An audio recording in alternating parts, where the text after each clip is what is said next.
Can you hear it? No.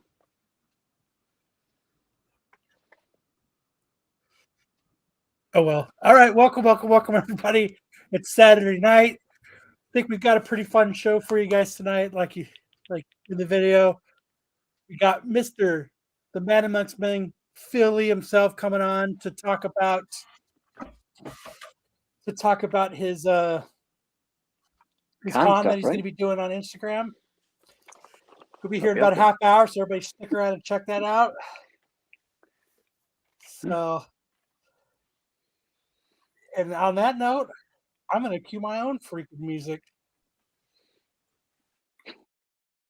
Warning.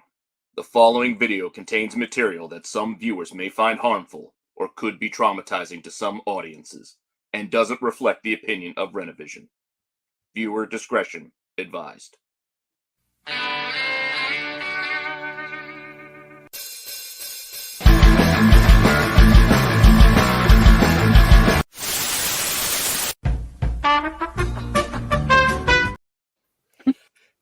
That sucks you guys couldn't hear it. He did a really good little thing on Instagram. Yeah, I did a nice plug. Yeah. So, Yeah, check it out on Instagram if you want to watch it. welcome. But stay here. You know who won our bracket before we even finished? What listener won our bracket? Who's that? Tyson, because he's the only one that set one in. So I'm going to send him that 8 billion genies copy. If you want to shoot me your address, I'll go ahead and send that out to you because you're the one who took enough time to actually fucking do it. So good job, Tyson. I appreciate it. So you're the automatic winner. So it's a quicker tournament than going to Russia. I mean, hey, we gave everybody an extra few days. It was fair. I think even yeah, absolutely. Yo, Patrick, I think we even gave Pete actually put them up late, so they actually got everyone actually got like an extra day or two to do it. So yeah, no problem, Tyson. You took the time to do it, man. Hey, good on you, Tyson. Yeah, you sent it to us, man. We're going to compare yours today when we do the outcomes for the first week. So, but winner by default. That's as good as anything. The curtain should never scare anyone away. And if you see, I don't know if you guys go on, if you guys watched Mail Call Madness last night, but it's funny what those guys do. Jedi Johnson does a tic-tac-toe for the Saturday night show. Oh my God, yeah. So let me bring that up. Let me actually bring that up. He sent it to me. Let me share my screen real quick. So if you guys didn't get to see it, here it is. So I mean, it's kind of. I'd like to make two or three versions so that it's like somebody might win quicker, But I think this is awesome that they play it. So I'm going to try to get Pete to put this up on the community page so that if anybody wants to play it, they have that. Because as it is right now, you can already X off Kyle's ugly curtains just to start.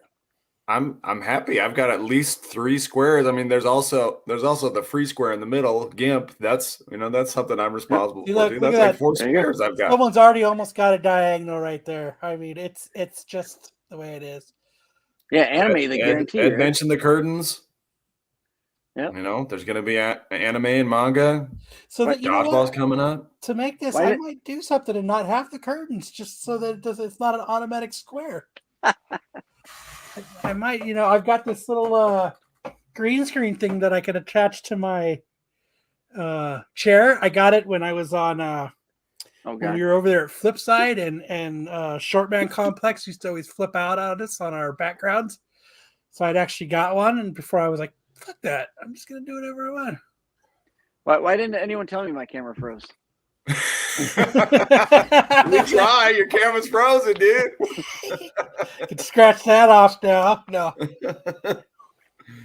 But yeah, if you guys aren't playing, huge shout out to Jedi Johnson for doing that. I think that's hilarious. I love those guys for that. They did a really good episode last night on the on the CGC CBSI thing. So go ahead, go check it out. It's it'll always be a master debate. Oh forever. Me, I don't really care. I have both. So I'm not over preferenced on one to the other. And I don't grade books to automatically sell them, so that price thing. Yeah. You know what I mean? I don't know. Yeah. If I'm sending in a book to get graded, it's for me. It's not to sell. I'll say that. There's one dude here locally that I have that I know that he owns a comic shop now, and he's a facilitator good, for Hartman. We CBCS. can hear you. He so if I take my books to him, I already know it's CBCS. Like if I know I'm going to be doing something with Brian or something, regarding books, I know it's going to be CGC. Right. So it almost depends on where I'm at and who I'm getting books done with, Yeah. Right. They're pretty same to me. Like I know there is a price difference in CGC to, it's kind of like Android to iPhone. Androids are kind of crap, so they're worth less. Oh yeah. And iPhones are a lot better, so they're worth more. So it's kind of the same thing. And people know that CGC logo. But that's it. Yeah. We get this off. How was everybody this week? Androids suck. Okay, tell us how you really feel. Dude, I had an Android phone, man, and it was like the worst thing I ever fucking had. It's unbearable. But do they dream of electric sheep? All the fucking bloatware and all the. Oh yeah, you can just download shit after. Oh well, I'm not going to bitch about phones here. That's not what we're here to do. Yeah. So, anything interesting happened to anybody this week? Oh yeah, I've been people sliding into my DMs on the Triple D Dodgeball Instagram, trying to grow my following, and I've had all sorts of men pretending to be women sliding into my DMs this week.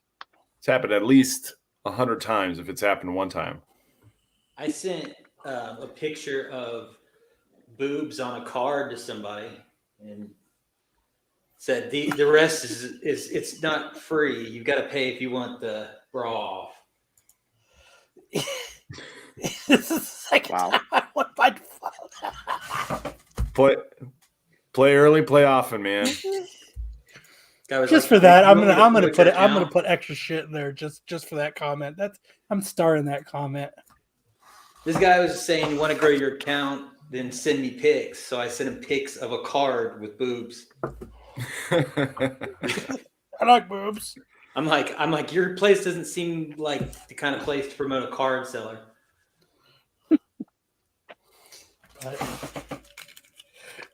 Man, so what I should do for our next contest is I'll just automatically just send it to Tyson, and I'll just disregard all the work. The Tyson book giveaway. Yeah, I'll just go, hey, we're gonna have a contest, and I'll just automatically just send the book to Tyson and say, forget it. What happened? He's the only person that sent a bracket to us. We got a lot of votes. What's wrong with you guys? We suck. We're not the tax show.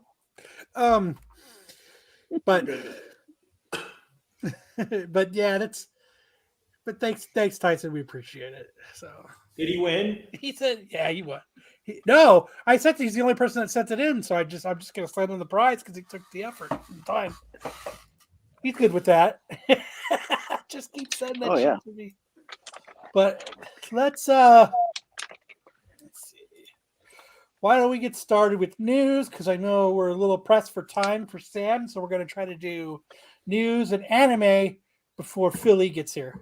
Sounds good.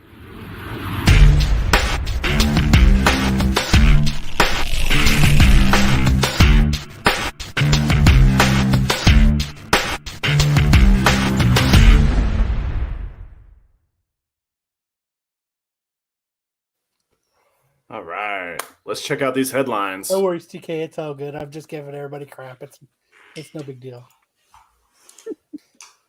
All right, here we go. All right. This first headline, Blank is starring in a remake of Blank. Who is starring in a recently announced cult classic remake? I know this. Is it A, Mel Gibson, Mad Max? Is it B, Bob Odenkirk, Better Call Saul, starring in The Room? Oh, hi, Mark. Is it C, Oh, hi, Sylvester Mark. Stallone, starring in Samurai Cop? He's fluent in Japanese. Or is it D, Adam Sandler, starring in a remake of Schindler's List? That would be rough. I did not hear that. I did not. Domo arigato, Mr. Roboto. Oh, hi, Mark. Yeah, I don't know. I can't do an Adam Sandler voice, but like, can you imagine that? It'd be like Adam Sandler, fucking Rob, what's his name? Rob Schneider, Rob Schneider. And it would be like, Chris Rock, Kevin James, remaking You know what? Schindler's List. Oh. Cross out Schindler's List and redo like Don't Hogan's kill me. Heroes with them. And the theme song is just a take on the Hanukkah song. Which one think is they it? would- Which one is it? I like the Schindler's List. Oh, I'm you gonna already, think you already advanced the slide, Yeah, Kyle. that makes sense. I'm not even sure what The Room is. Conditioner cleans that. you've never So seen The it Room? is.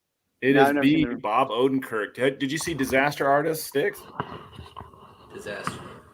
I don't think so. Bob Odenkirk says he's starring in a remake of Tommy Wiseau's The Room.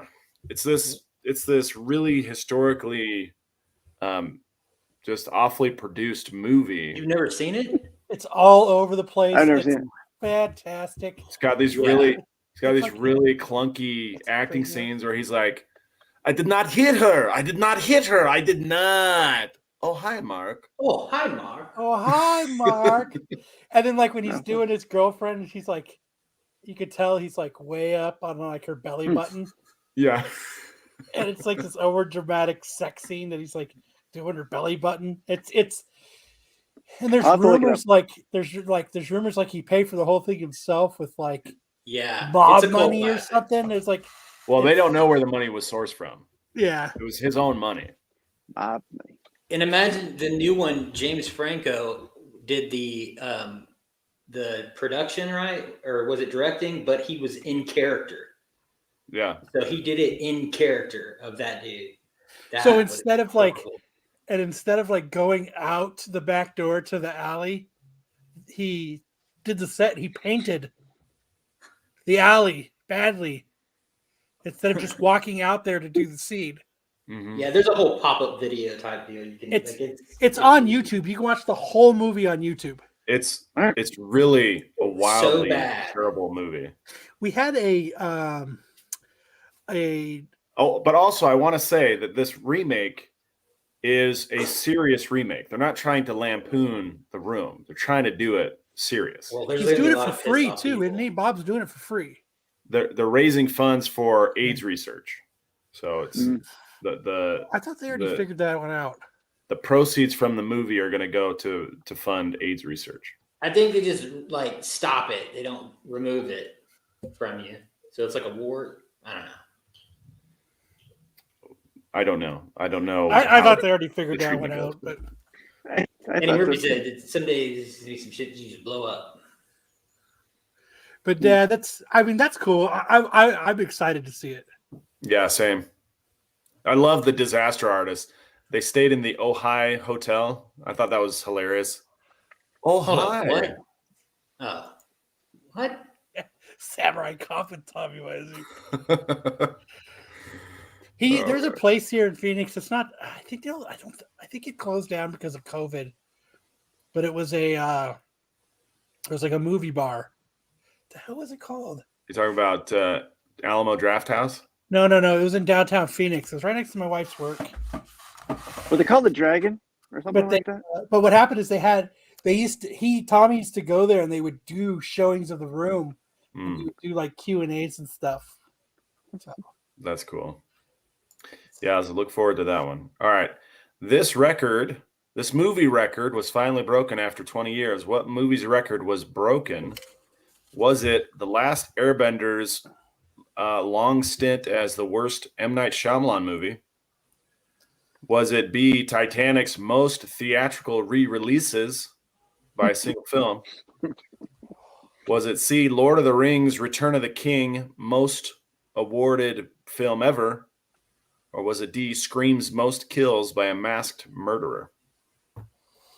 Screams, the movie Scream, or somebody screams most kills. The movie Scream, yep.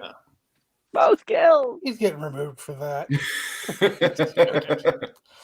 I'm going with Last Airbender. Last Airbender finally toppled No way. Shyamalan's worst movie. I mean, isn't that one of like the worst anime movie too? No, the Anime, anime. like it's not anime. Airbender is not anime. Isn't it? It's not considered. No, it's What was- Nickelodeon animation. See, anime is a Japanese production for a Japanese audience. Okay. And Airbender was made in the US for American audiences. I'm thinking the live action. That's not animated at all. There was something that I was watching recently, and it was the worst anime films. And they went through and they said Last Airbender. It was Dragon Ball and Last Airbender were the worst. So they were classified as something that was in the category the anime's in. All right, we got TK saying it's C, Lord of the Rings. What do you say, Sticks? I'm actually gonna stay B. B, Titanic's most theatrical re-releases. Yeah. What do you got, Hardman? I don't know. Screams the most kills in the movie. Nice. Ah! Too late. There we go. Most kills. It was Lord of the Rings. It had the most awards of any movie for 20 years, and it's been Doc toppled by Everything Everywhere All at Once. Now, the Hold most on. awarded Awesome. movie ever. What? What did you say? What? What did you say? Yeah. Fine. Everything beat it. Beat it. Dude, everything is the greatest movie I've seen in such a long time. Oh, you liked it. You did like it. Who? You just recently watched it, right? I loved it. I've seen it several times. Yeah, me too. I recently watched the explain, like the break it down. Oh, the of it. commentary. Yeah, like the deep dive. That's cool, man. Yeah, I really like that movie. Everything Yeah, Everywhere All at really. Once. It is a cool movie. Was it animated? No, it's Yeah, it's the such a best good anime. movie. It's the best anime movie since The Last Airbender. It's the best anime movie that's not even anime. The Russo take it. brothers executive produced it, didn't they? No, is the No, I know they did. He didn't produce. They didn't The produce it, but Daniels. they had something to do with them. Like they were attached to it. Oh, I don't know about that. All right. Might be. Next headline: blank who plans to star in and direct a large franchise movie? Oh, I know this. I know. Is it A, Arnold Schwarzenegger, Terminator? Is it B, Ben Stiller, Dodgeball 2? Which would be awesome. I Is know Vince it Vaughn teased it. Elizabeth Banks and the Cocaine Wildlife franchise? Dude, how awesome You would better that not be? We ruin got that true story. cocaine raccoon. We got cocaine pigeon. We got cocaine squirrel. Cocaine Zoo. Dolphins. Marijuana manatee. Yeah, that's it. There's a drug smugglers flying over a zoo, and they drop so much cocaine. Zoo. Yeah, Cannabis there you go. Cobra. Cocaine And, Zoo. and then life just goes crazy in the zoo. And when it opens up, It's like a Mega Man game. they full of come in damage. and the like animals are so Mega Man coked out game. that they all break out and it turns into this fucking dude. I'm Cocaine Fox zoos, and you got Snake. it, Sticks. And then option D is Taika Waititi plans to star and direct in a Star Wars movie. Which one is it? Cocaine Marijuana Zoo, dude. manatee. I hope it's Cocaine Zoo. Yeah, dude. Elizabeth Banks starring in Cocaine Zoo. That's what we need. That's the sequel we need right now. We need a whole universe of animals with drugs before their name. Like, I gotta copyright that right now. Cocaine. Where's Lopez? we need like Cocaine rooster, that's called, hypnol rooster. Like, Rooster. Yeah, we need a Ruby whole smattering of illicit drugs this time, not just cocaine. cock-a-doodle-doo, rape you. It is Taika Waititi. Oh my gosh, this guy's ego is getting out of control. He's planning to star and direct his own Star Wars film. He plans to play at least 80% of the characters in the movie. 80%. Taika Waititi is everyone, anywhere. Taika Waititi is just everywhere, all at once. He's everywhere, all at once. everywhere, everyone in Star Wars is filmed. Yeah. Where's Give he me from? the cocaine zoo. It's called Watiti Wars. Yeah. He's gonna star as every animal in the Cocaine Zoo series. Hey, I still think his best role was in Red. What was it? Jojo one, Rabbit. as No, Hitler? no, the one with Ryan All in the Reynolds. Shadows? Ryan Reynolds. Oh, you're talking about the free guy? Free Guy. That is his best role. Where he's just a complete total prick. He's just the tool bag who runs a gaming company. Yes. Marijuana Moose. I think that'd be too laid back. That's Rocky and Bullwinkle. Hey, look, the park rangers. Stop. Oh, gee, Rock. I was trying to think of like Klonopin Kangaroo. That's one. Gee whiz, Bullwinkle. What happened to your eyes? Gee. I found just the need wacky some tobacco. Doritos, Rock. Let's get some Doritos from those nice Russians over there. I have a hankering for some waffles and syrup. Fentanyl Falcon. He's overdosing in the corner. Fucking- They're giving him fucking The Narcan. Laden Dolphin. He's got his own Narcan with him. All right. Let's see. Is this the last one? Adderall Alpaca. I don't know if this is the last one, but this is probably my favorite slide for tonight. What movie role requires a huge caloric intake of the actor? Is it Hugh Jackman and Wolverine? Is it Brendan Fraser and The Whale? That's wrong. Is it Henry Cavill and Warhammer? Or Jack Black as Bowser? Jack Black. I'm going with Jack Black, dude. He already eats 8,500 calories, so I think he's good. It's a normal He's Saturday bulking night. up for his voice role as Bowser. You know Yeah, what? bulk up. My wife was making. We were watching Guardians of the Galaxy tonight, and she was like, before she went to work, and she was like, Hello. "Why did they give Bradley Cooper so much money to do Rocket Raccoon when you can't fucking tell it's him? Because Could they just got anybody to do the voice, and it would have been the same outcome? I Same could thing have done the with Groot. voice. They paid Vin Diesel to go, "I am Groot." like, what was the? He's like, she's like, "What's the point of it?" And I was like, "I don't know." His They just- mannerisms. They're attaching big names to the movie. Well, I would say that Bradley Cooper and Vin Diesel do many times steal the show in those movies. Groot. So money well spent as far as I'm concerned. Groot. But I mean, they could have got anybody to do a Rocket Raccoon voice. Yeah, they could have. I'm gonna need that I guy. don't know. The lead character to do it. He does all those voices, right? He could have been Mario. Chris Pratt. Yeah, they could have had Chris Pratt do. Boston Mario. You know who would have been really good as both Groot Ving and Rhames. Rocket Raccoon is Taika Waititi. Yeah, he could have. He could have been the whole cast. And he could have directed.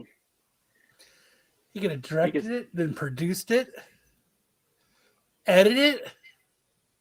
Sound done it score all. by Whoa. Waititi. Is that cracky?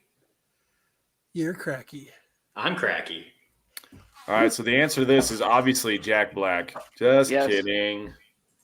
Hugh Jackman. Hugh Hugh Jackman is getting jacked. He's becoming jacked man. Huge jacked man I'm excited. for Deadpool 3. He's caloric intake 8,500 calories a day. so you can have muscles big enough to take on Ryan Reynolds. All for ego. us. I'm doing that, and I'm getting the exact opposite result. You also have to work out, Kyle. You're doing the I do. reverse. I do work out. Like when I get to it's work, Phil. What's up, Phil? I walk up like 10 stairs. I go to the bathroom at least 4 times, and I have to walk there. To go take a nap Yeah. in my car for lunch, I have to walk down at least 10 That stairs. sounds exhausting. You don't know how many calories you're burning when you're sitting there taking a shit. You just say you burn like 3,000 a day, right? No. Hey, Well, do you know how many calories I burn thinking about how I should burn calories? brain power, burning calories since That'll kill you. 2002. I'm telling you, man. Every day I'm like, in one of the other garage at my work, there's like a little workout thing in there, and I do walk past it, and I go, you know what? I could probably go lift weights right now and do some sit-ups, and I go, nope. I'm just gonna keep walking. I'm gonna get in my car, and I'm gonna take like a 55-minute nap. It's not Back the over to the window. Back over to the You froyo gotta do stand. stuff. Is that your last one? Yep. That's it. Okay. Yeah. Thanks, guys. Yeah, let's What happened? put Phil front and center. Oh Pop in shit! Oh, hey, what's Look up? who snuck in here. Well, Hello. Thanks for having me on. We got the man, the myth, and the legend here. It's been a minute. Hello. Damn, How was trying it to going let me handle tonight? this. Good. Just setting up for AtCon. It's a claim sale, like virtual con on Instagram. So yeah, just getting things ready. It's kind of madness here. It's my first one, so So, is there a lot of people involved in it, or is this something that you came up with other people, or? So it's organized by Elite Comics 11, and they've been around for like 4 years, and like the online buying, like stream shows like blew up literally during the pandemic. So like they really took advantage of that. A lot of people couldn't buy comic books. Like most people can't find the comic books they want, at their local comic book shop, right? Still kind of tough too right now, even with the market still being down. But usually it's crazy. It's like about like 100 to 150, maybe. I think they hit 200 for a show on Wednesday. They had a Wow. 7 cover Teenage Mutant Ninja Turtles third print. Are you That talking like about? 7 double covers Are on you it. talking about Comics Elite out of Indianapolis? They're no, this is Comics Elite Comics Elite Comics, gotcha. 11. Yes. Yeah. So that sold for $7,200. Damn. Crazy. Let me bring that. Yeah, Wow. they did an auction. Yeah, and then I saw I think that one. That was crazy. oh, you were there? Wow. I saw the preview. Oh, I okay. knew it would go for crazy money. Yeah, and then there was a Detective Comics, the one with the original Batman over the Wayne Mansion, that sold for I think 70K. 1.5. CGC 1.5. So Wow. pretty madness. Like the action's been pretty good. So instead of going to C2E2, I'm gonna be here doing running it from my house. So So Looks how like did we're you live start right now. off? Go ahead.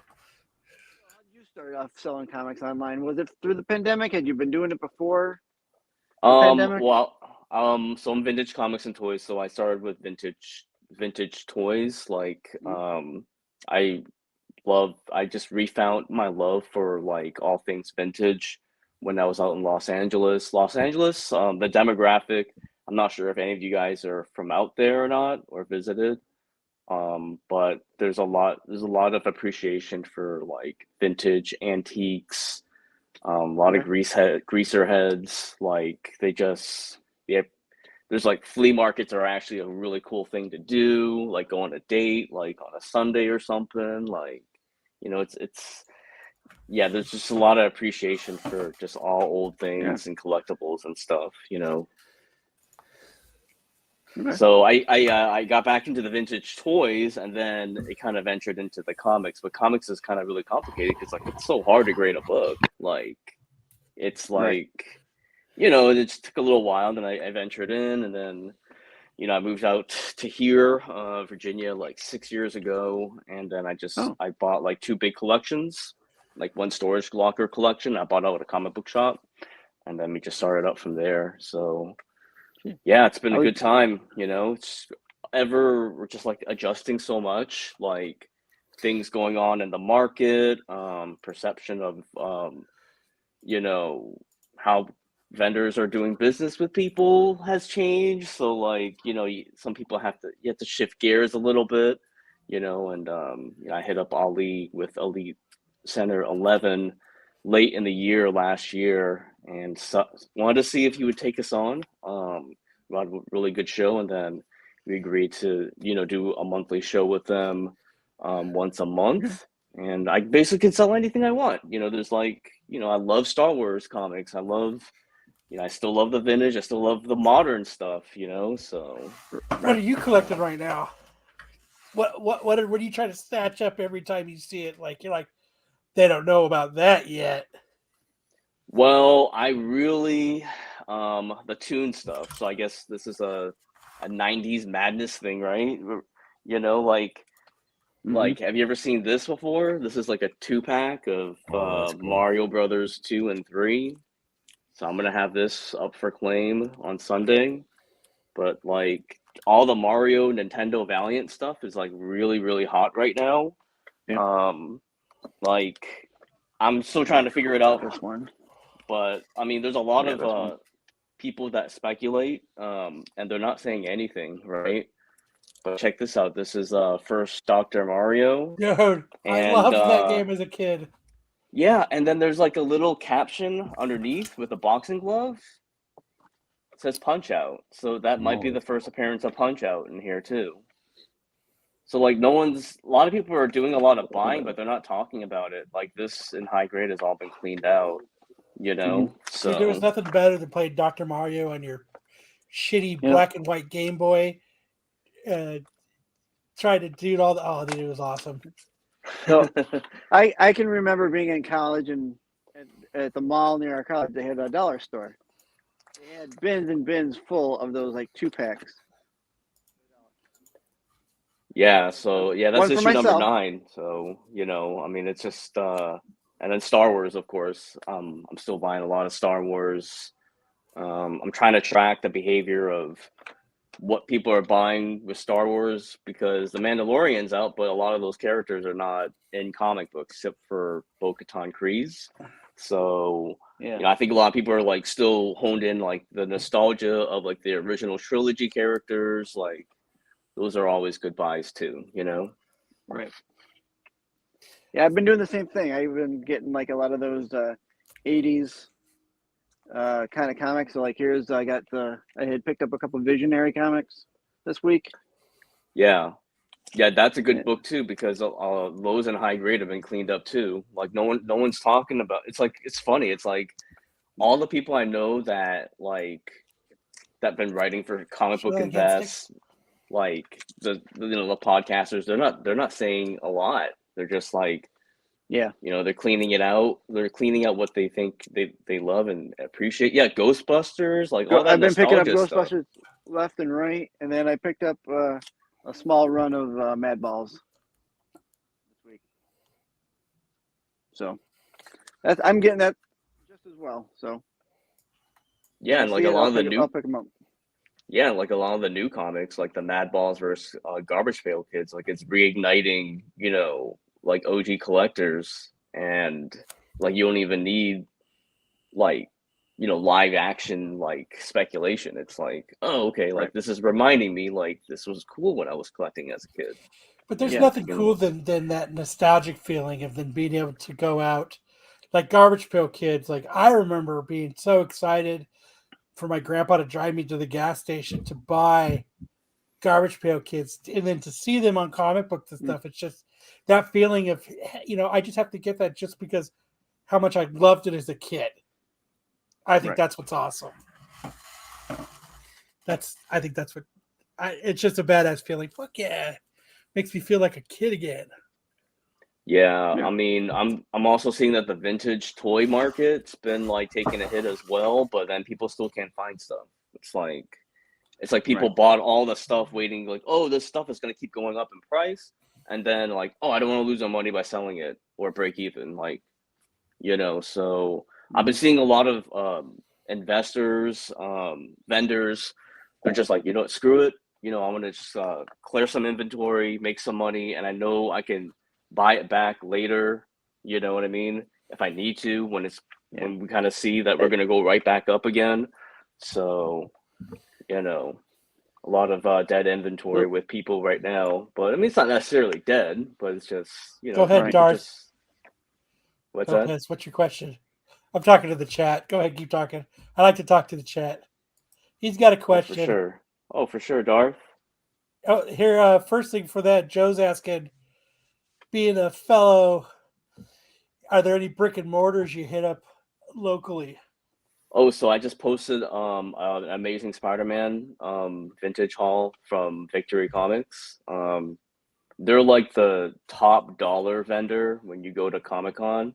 Like they like if you're in Chicago, C2E, if you're planning to go into Chicago, like hit them up. They told me that they bought like a 300 long box collection, and like Wow. they're almost done pricing it out. So I'm like, okay, I was crossing my fingers. Let me go the other day. You're starting to Maybe I can sweat and you find get your hands something. together like, I can't wait.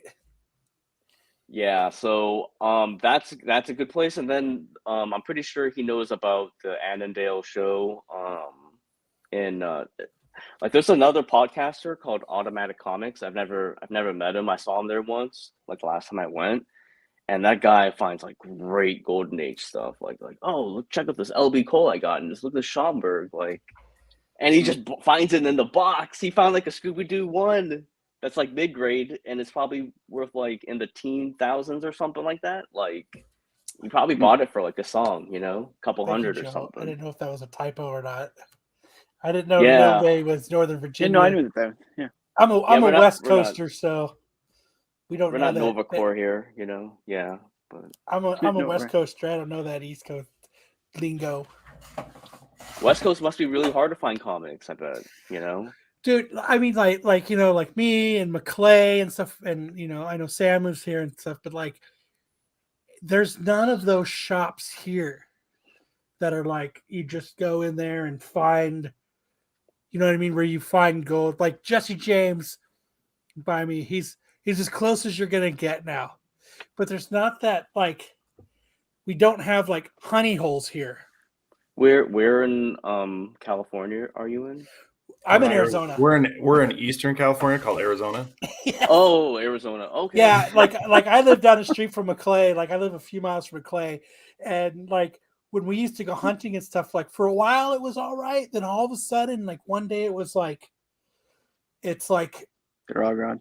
it's a wasteland. There's just there's no honey holes. There's no, everything is like, a lot of shops don't turn their back inventory over, Yeah. and yeah. a lot and and then if you do find somewhere, you pull out stuff, and then they automatically go to eBay, Right. and then that's So where you yeah. end up getting your price. So everything's super picked over, and they don't leave anything to like the collector. Everything has been like, there is no room for, everything's picked over, and there's just really, it's really hard. Like I said, Jesse James Comics here in Glendale, Arizona, it's the closest you'll get, because he'll give you that call to be like, hey, I got this collection. You want to come look through it a little bit? You know what I mean? Mm-hmm. But other than that, you don't find that stuff here. Like, even like, like McClay and I used to go, and, we'd get up at like 4:00 in the morning and like try to hit yard sales. And, 8 years ago we would score, but like now people like think everything's worth gold now, because it's the, Right. it's comics. It's like how it was back in the 90s, you know what I mean? Like, where everything is, my son's going to college because of this book, type of thing. Yeah, I mean, my advice. Yeah. I got 15 Turok ones. I'm going to Vegas. Yeah. My But if you- advice is, yeah. Lopez Like, Lopez wants to know if we will see a Darth in the Acolyte. You know what? I really think the Acolyte's probably a real wild card. I really think so. I don't know. I feel like these producers, they will try not to use characters from the comics as much as they can. They definitely love, like, they'll give a nod and Easter eggs, this and that, but with the Acolyte, man, I don't know. That might be a tough one. You know, we were thinking that we were going to get Dr. Afro and Acolyte at one point. So, Right. you know, but man, If it isn't if Dave Filoni isn't doing it, I don't think we're gonna get, like you said, we don't think we're gonna get any comic book characters out of it or animated characters. yeah, I mean, back with Star Wars speculation, it was like everyone was thinking, oh, we're gonna get this Darth, and like, you know, Right. we'll get some characters from the video game and stuff. And it's like, well, it's great. Like, we got Black Chrysanthemum that showed up and Obi-Wan. You know, that's one, right? But I don't know. It's just like they're really, really expanding the universe. You just gotta take little notes. Like they put Dirge back in canon, right? You know, I mean, that's something. You know, I'm like Quinlan Voss. I mean, he did appear like in maybe a throwaway scene in Phantom Menace, but you know, I think heavily they're gonna have him maybe like show up at some point, and then maybe he might have his own spin-off series, like the Darths and stuff. I don't know. Maybe Darth Nihilus could maybe show up, but like, Darth Nihilus, yeah. yeah. I just I don't know. It's tough, but I'm excited that we're gonna get Thrawn though, but they haven't casted him yet, supposedly. Right. I like it. So- You have your own AtCon swag. Oh yeah, yeah. Sorry, They sent me over Snakes. this T-shirt, and like, actually, if you just send them a message, you can actually go buy one at cost if you're digging the shirt, you know. So, you know, gotta support the swag when I'm trying my back and helping out with customers with the wall and stuff, you know. So, So what do you got for sale for this show? oh, okay. Give you kind of a little bit of tour. So let me see if I can flip this camera around. Hold on. Gonna go to settings. What up, Eddie? And we'll use the back camera. Yeah, the West All Coast right, is so oh, shit. you guys see that? Okay. Yeah, somebody's got the big boy. Oh man, it's got the big boy books. Yeah, I was panicking. I bought these. I took a shot on these Silver Age monster books, like horror books. They're really clean. They're like mid-grade. So like you barely see anything from me that's like high grade, like in vintage, because like the only way I can sell them is if I grade them, you know. We got that Christopher Punisher. So ready for that sale tomorrow. All these different Star Wars. I got the first print, the reprint, the movie showcase. I got it signed by Roy Thomas. I got the Legends reprint. So, you know, like just really great timing with a lot of these books, you know, that just came in. I have a Daredevil one signed by Stan Lee. Fuck. You know, yeah. Inner page, you know, but still cool as fuck. this capstone is a 1 of 198. I posted about. I got this in a House of Stein mystery pack for $120 on Whatnot. Oh, nice. You know? Yeah. So, you know, I mean, like a lot of people are asking for Strange Academy. That's really hot right now. That hasn't gone down. Had these gunslingers that just came in, signed by McFarlane, and then I actually work out of this little like coffee table or little dining table. So that's just like my battle station where I go to war. So I'll rebuild my wall, like, you know, next to my couch. Actually, if you want to see, this is my whole Star Wars collection, all that. Damn. So my wife, we just brought him into the house from storage just to organize.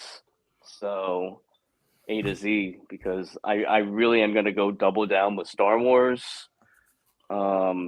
And like I really feel there's a future for Star Wars. It's gone down, but Star Wars is something that's always going to be collected, though. yeah, and there's a lot of people that are like, oh, where can I safely put my money? And like, well, I got a lot of like little affordable things. Like, I try to be within like $100 to $200 range with a lot of books. So I can get that first Black Panther for $100. I actually saw a completely full split copy at Victory Comics for 300 something. But mine's a 2.0 and it's still like 500. So it's like, but like these books, like classic, like cool battle covers for vintage, like people will always like this stuff. And I feel like this, like these type of cover swipes, like, let me see, like here's another cover swipe by McFarlane, like these are the variants for vintage, and like they're always going to have eye appeal. They'll be printed on t-shirts. This is like a battle cover that's not talked about here, Hulk and Submariner. Like, like you really can't go wrong. And then like Ninja, like these are still like $50, raw. You know what I mean? Like Turtles 1, Adventures 1, and I mean, speculation's always going to be around. So I think we're in good hands. Like, look, hip hop covers haven't even dropped that much. Like I these had a Batmans are super 9.8 of that. affordable. I sold it to help fund my Volkswagen project. Oh, nice. What year? 1970. Nice. Those are fun to ride. Yeah. That 8 billion genies #1 I just gave away today. Oh, nice.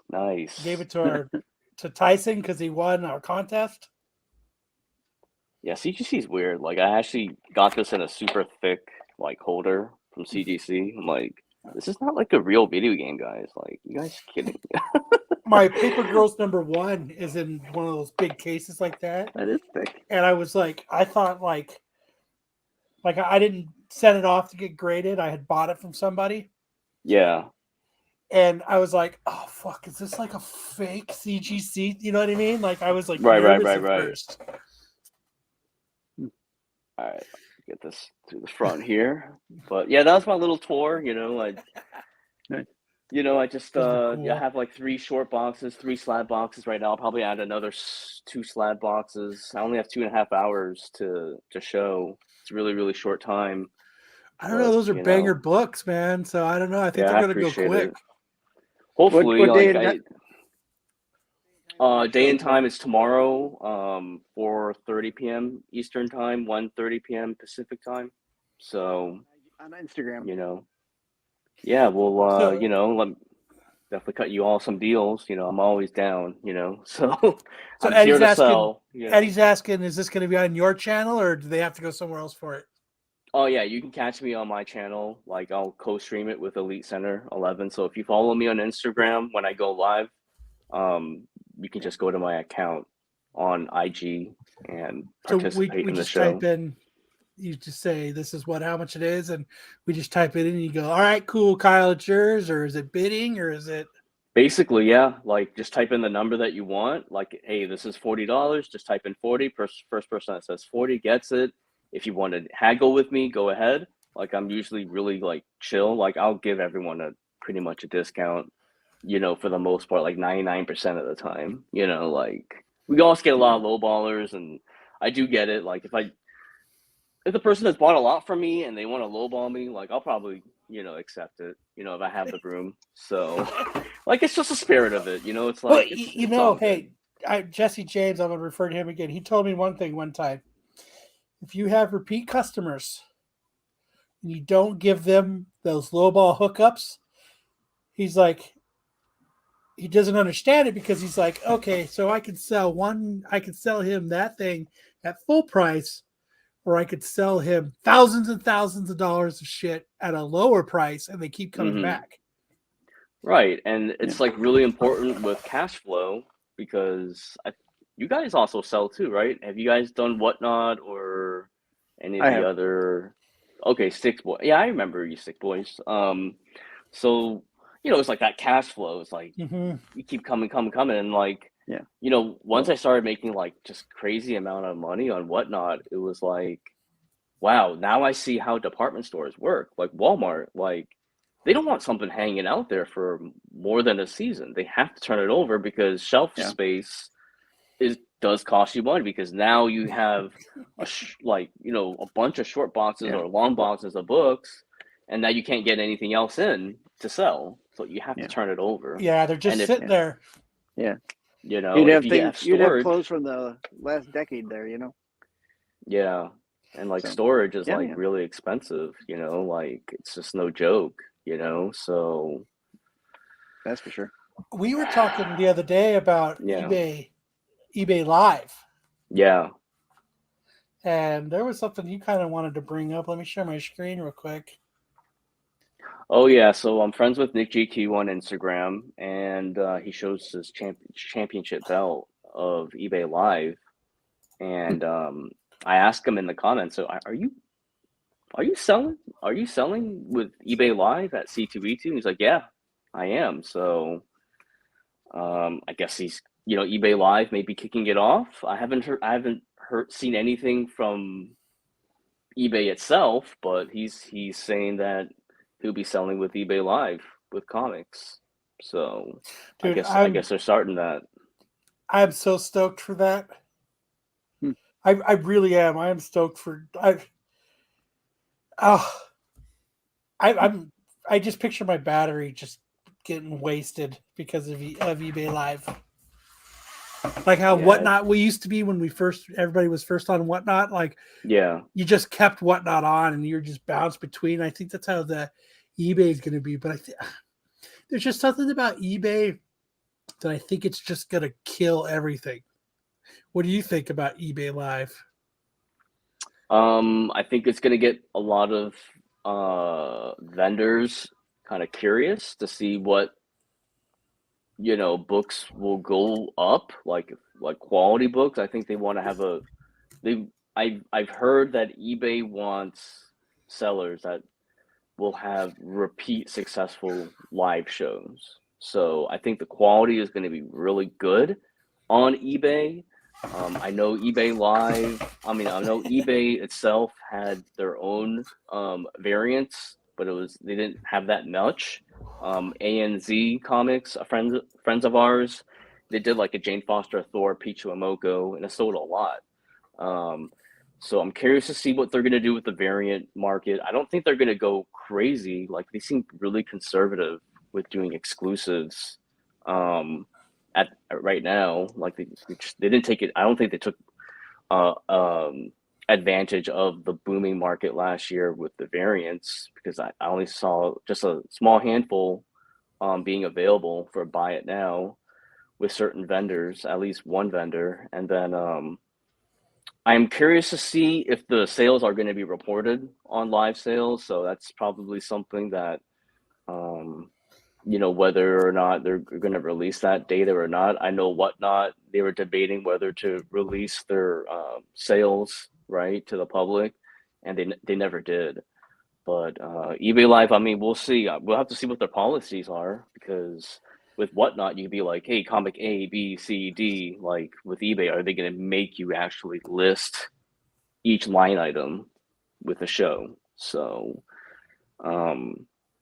I don't know. I mean, I think now now eBay Live may have potential access to all these different comic book warehouses that are constantly selling like big lots and, you know, slabs and just whatever they got, you know, like just hidden in the warehouse. So I mean, I I think think it's going to be fire. You know what I mean? Like just I don't know, just and the security of eBay. yeah, You know what I mean? yeah, And I think it being live, I think it'll give eBay this because eBay's starting to, I don't know if this happens to you a lot, but eBay seemed to like comic book sellers on eBay have seemed to like dropped a little bit of like they don't ship like they used to. There seems to be a lot more problems. But I've noticed a yeah. lot of sellers not sellers, but buyers on eBay have gotten like crappier over the time as well, though. I wonder how they're going to adjust to that because I'm a part of a lot of Facebook groups, and they're like, I don't know how many times people say, so somebody will buy something and then they instantly come on and they go, "Oh, I found it cheaper. Please cancel my." Right. You know what I Worse mean? than Facebook. I wonder how they're going to deal with that kind of stuff now.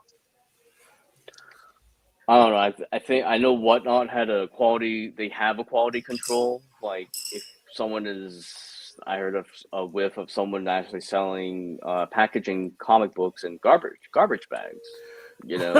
Like I don't know if that was the final wrapping of the book, but they just immediately addressed that with the seller right away. I'm not sure if they got banned. I think they may have gotten banned. I don't remember how that story ended, but.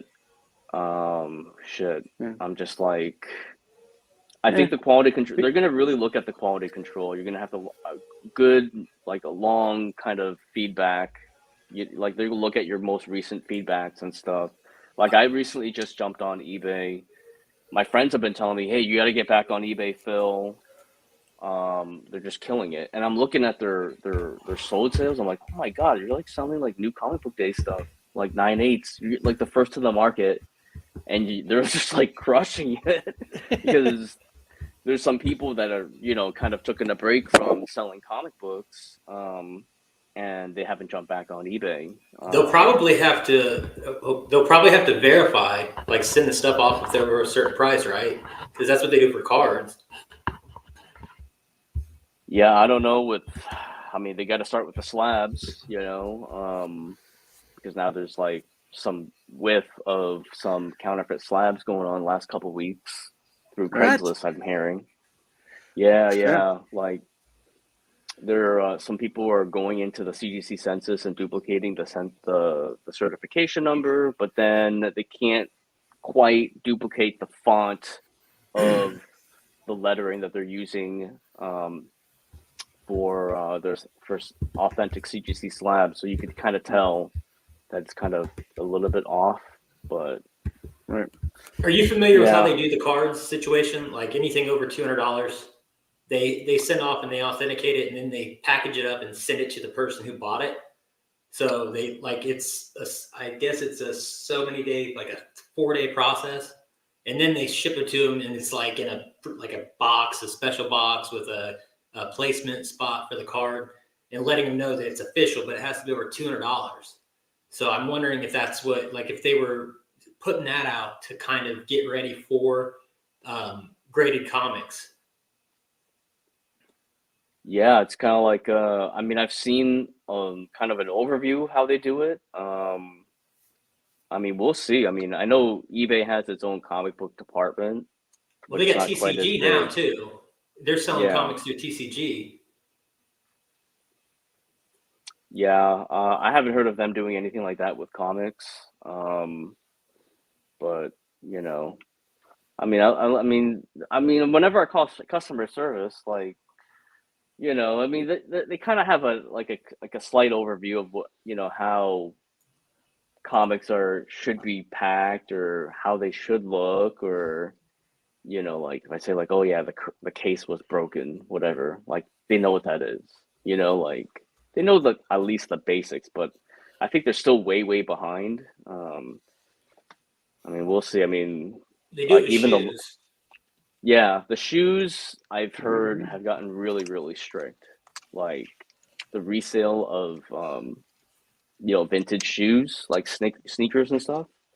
Like they've gotten really strict with that. So I got one question for you that's not about eBay. How the fuck do you find all these banger books?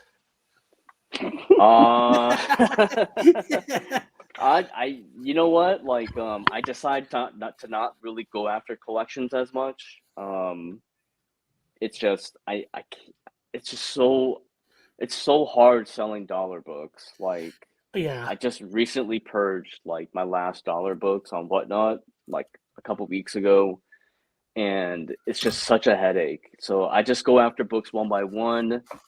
I think it really kind of starts with knowing how to grade books. So if you're able to submit, like, I tell my friends, I'm like, hey, do you think you can work on maybe?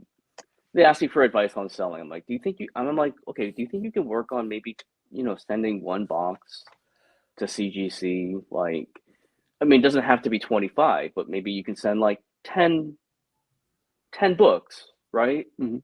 So it's like, with shipping back and forth, maybe you're like at $350, right? If you have the regular membership, you hit 198, that's maybe like $100 there, or something like that. Like maybe like the more common 9/8 for New Comic Book Day is like $75.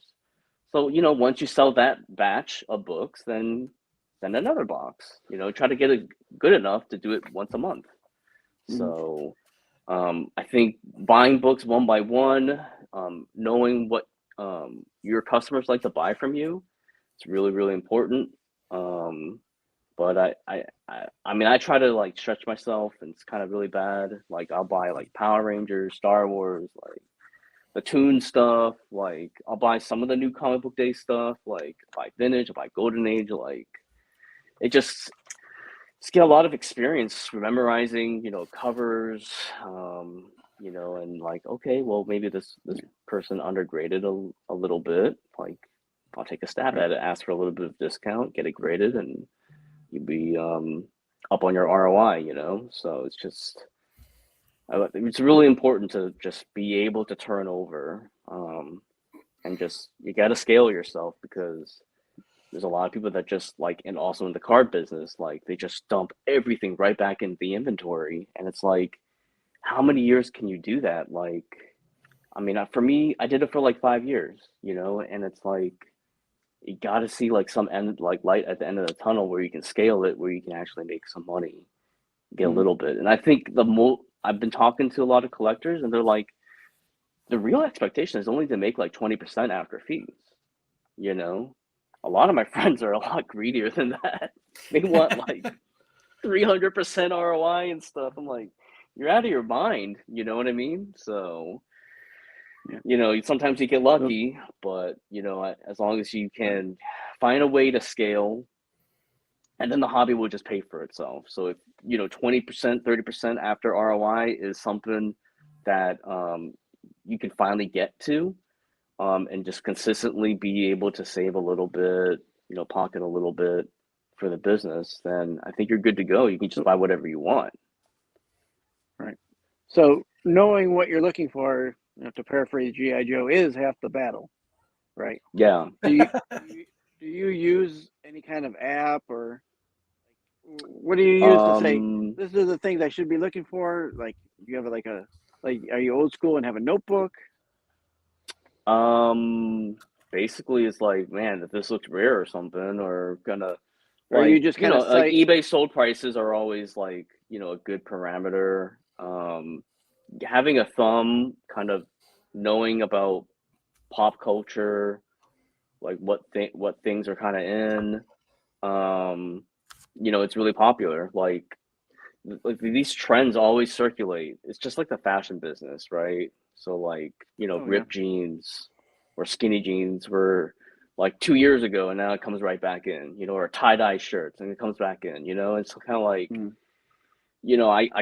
I pay attention a lot to what people are posting on Instagram.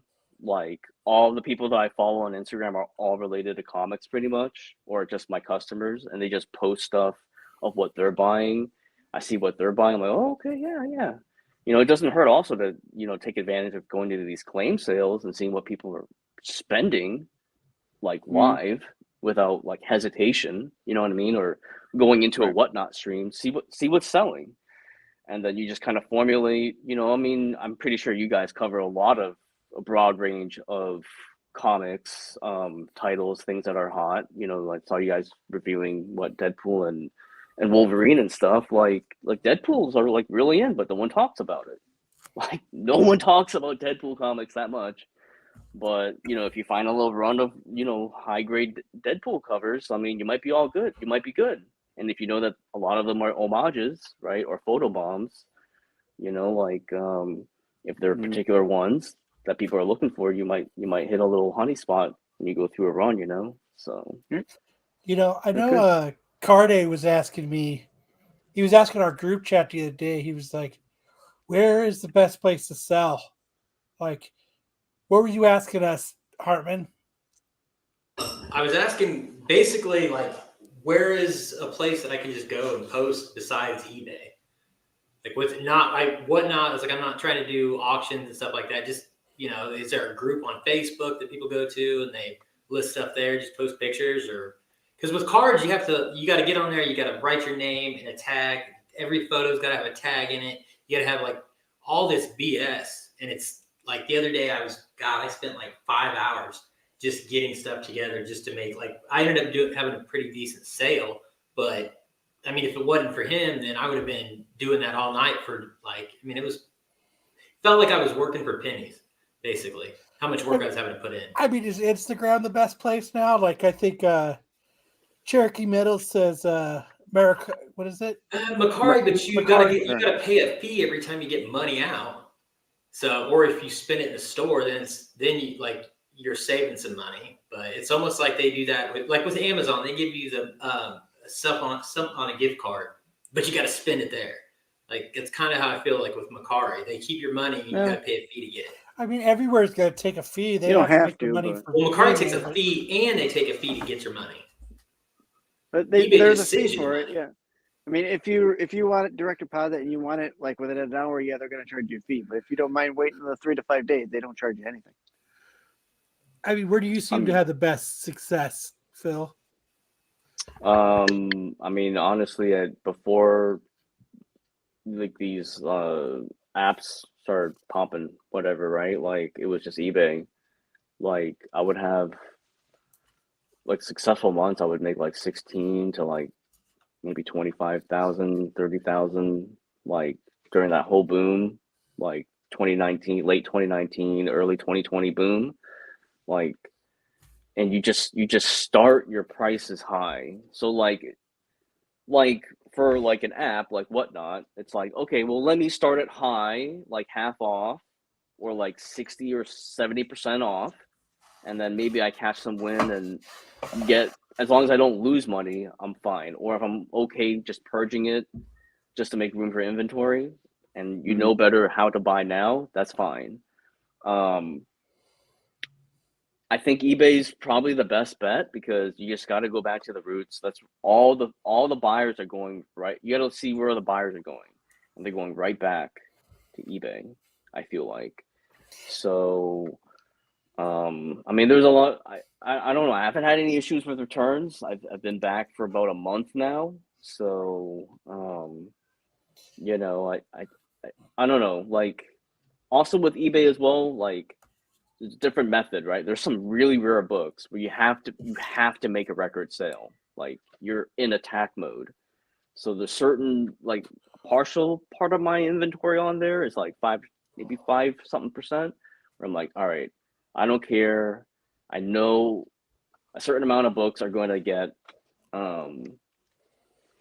sold before mine, so I can price it up maybe like 20%. I never want to be the cheapest person on eBay because I don't. If I want to be the cheapest person on eBay, I'd rather just like, okay, I'm gonna do it a 7-day auction, and just go lesser than kind of go a little bit less than the cheapest person on eBay, just to see if anyone takes a snip at it, or I can get close, I can sell it faster, but I just don't get all this undercutting. Like there's like Edge of Spider-Verse 5, first Penny Parker, like.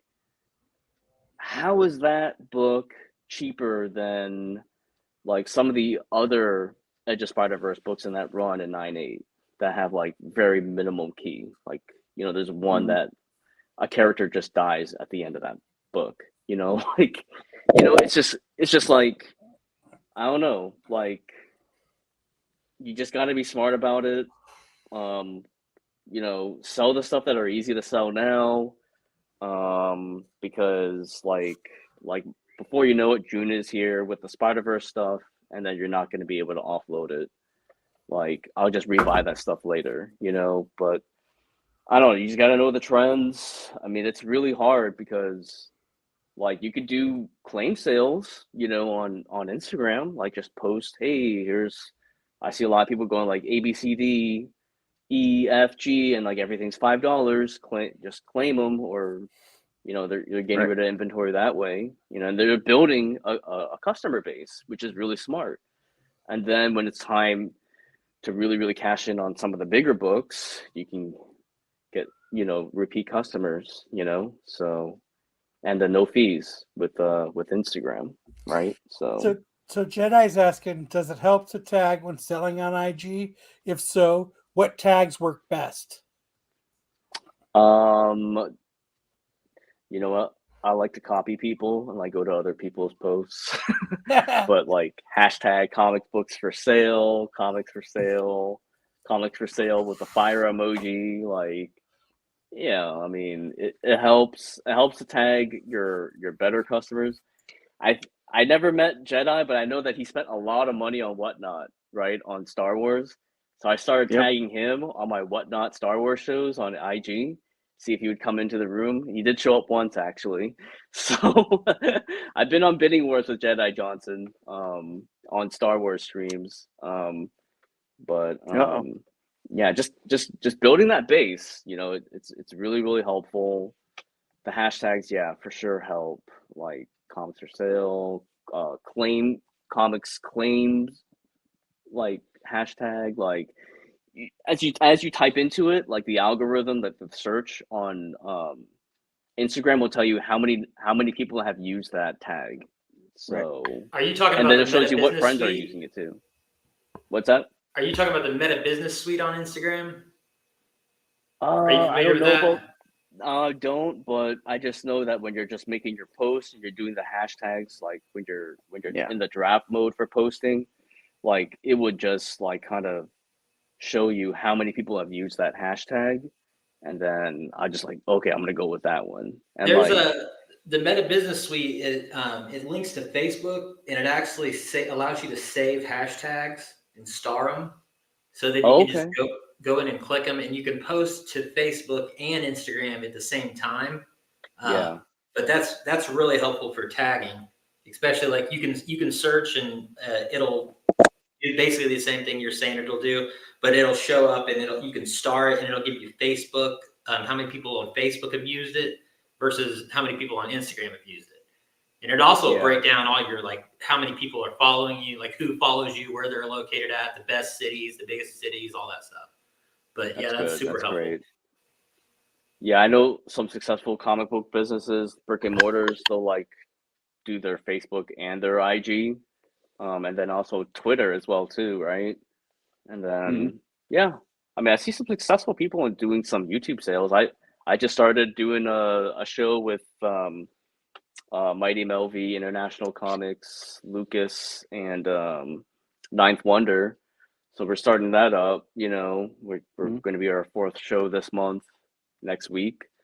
But it doesn't hurt to try different strategies and different platforms. But I mean, as long as you're kind of close to being reasonable to like the lowest post, like I think you'd be all right. It's like there's some people that say like, "Oh, this is like a near mint copy." You go to the post, like, "What the hell?" There's like water damage all. It's like moisture all over the book. Like there's no way Yeah. like an unread book. You know what I mean? Like obviously you have to take a little bit of work, but to make some sales, you have to work a little bit harder. But I mean, people are thinking like, yeah, what's the way to like match sales from last year? Like it's not gonna happen. Like the boom is over. I think it's great that apps like Key Collector and Cover Price have captured data on all these books and kind of have maybe a bullet or two about why these books are kind of like on their list.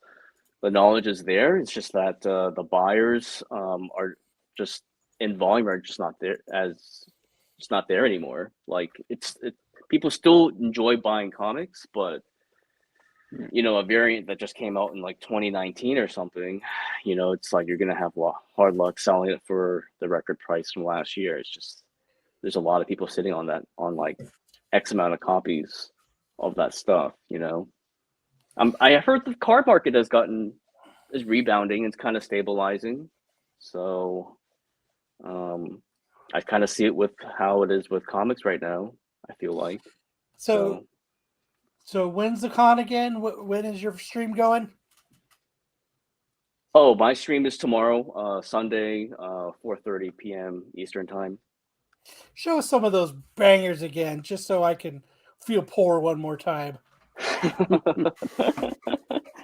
All right, let me get this camera going. Yeah, I saw a few up there I'd be interested in too. So. Oh man,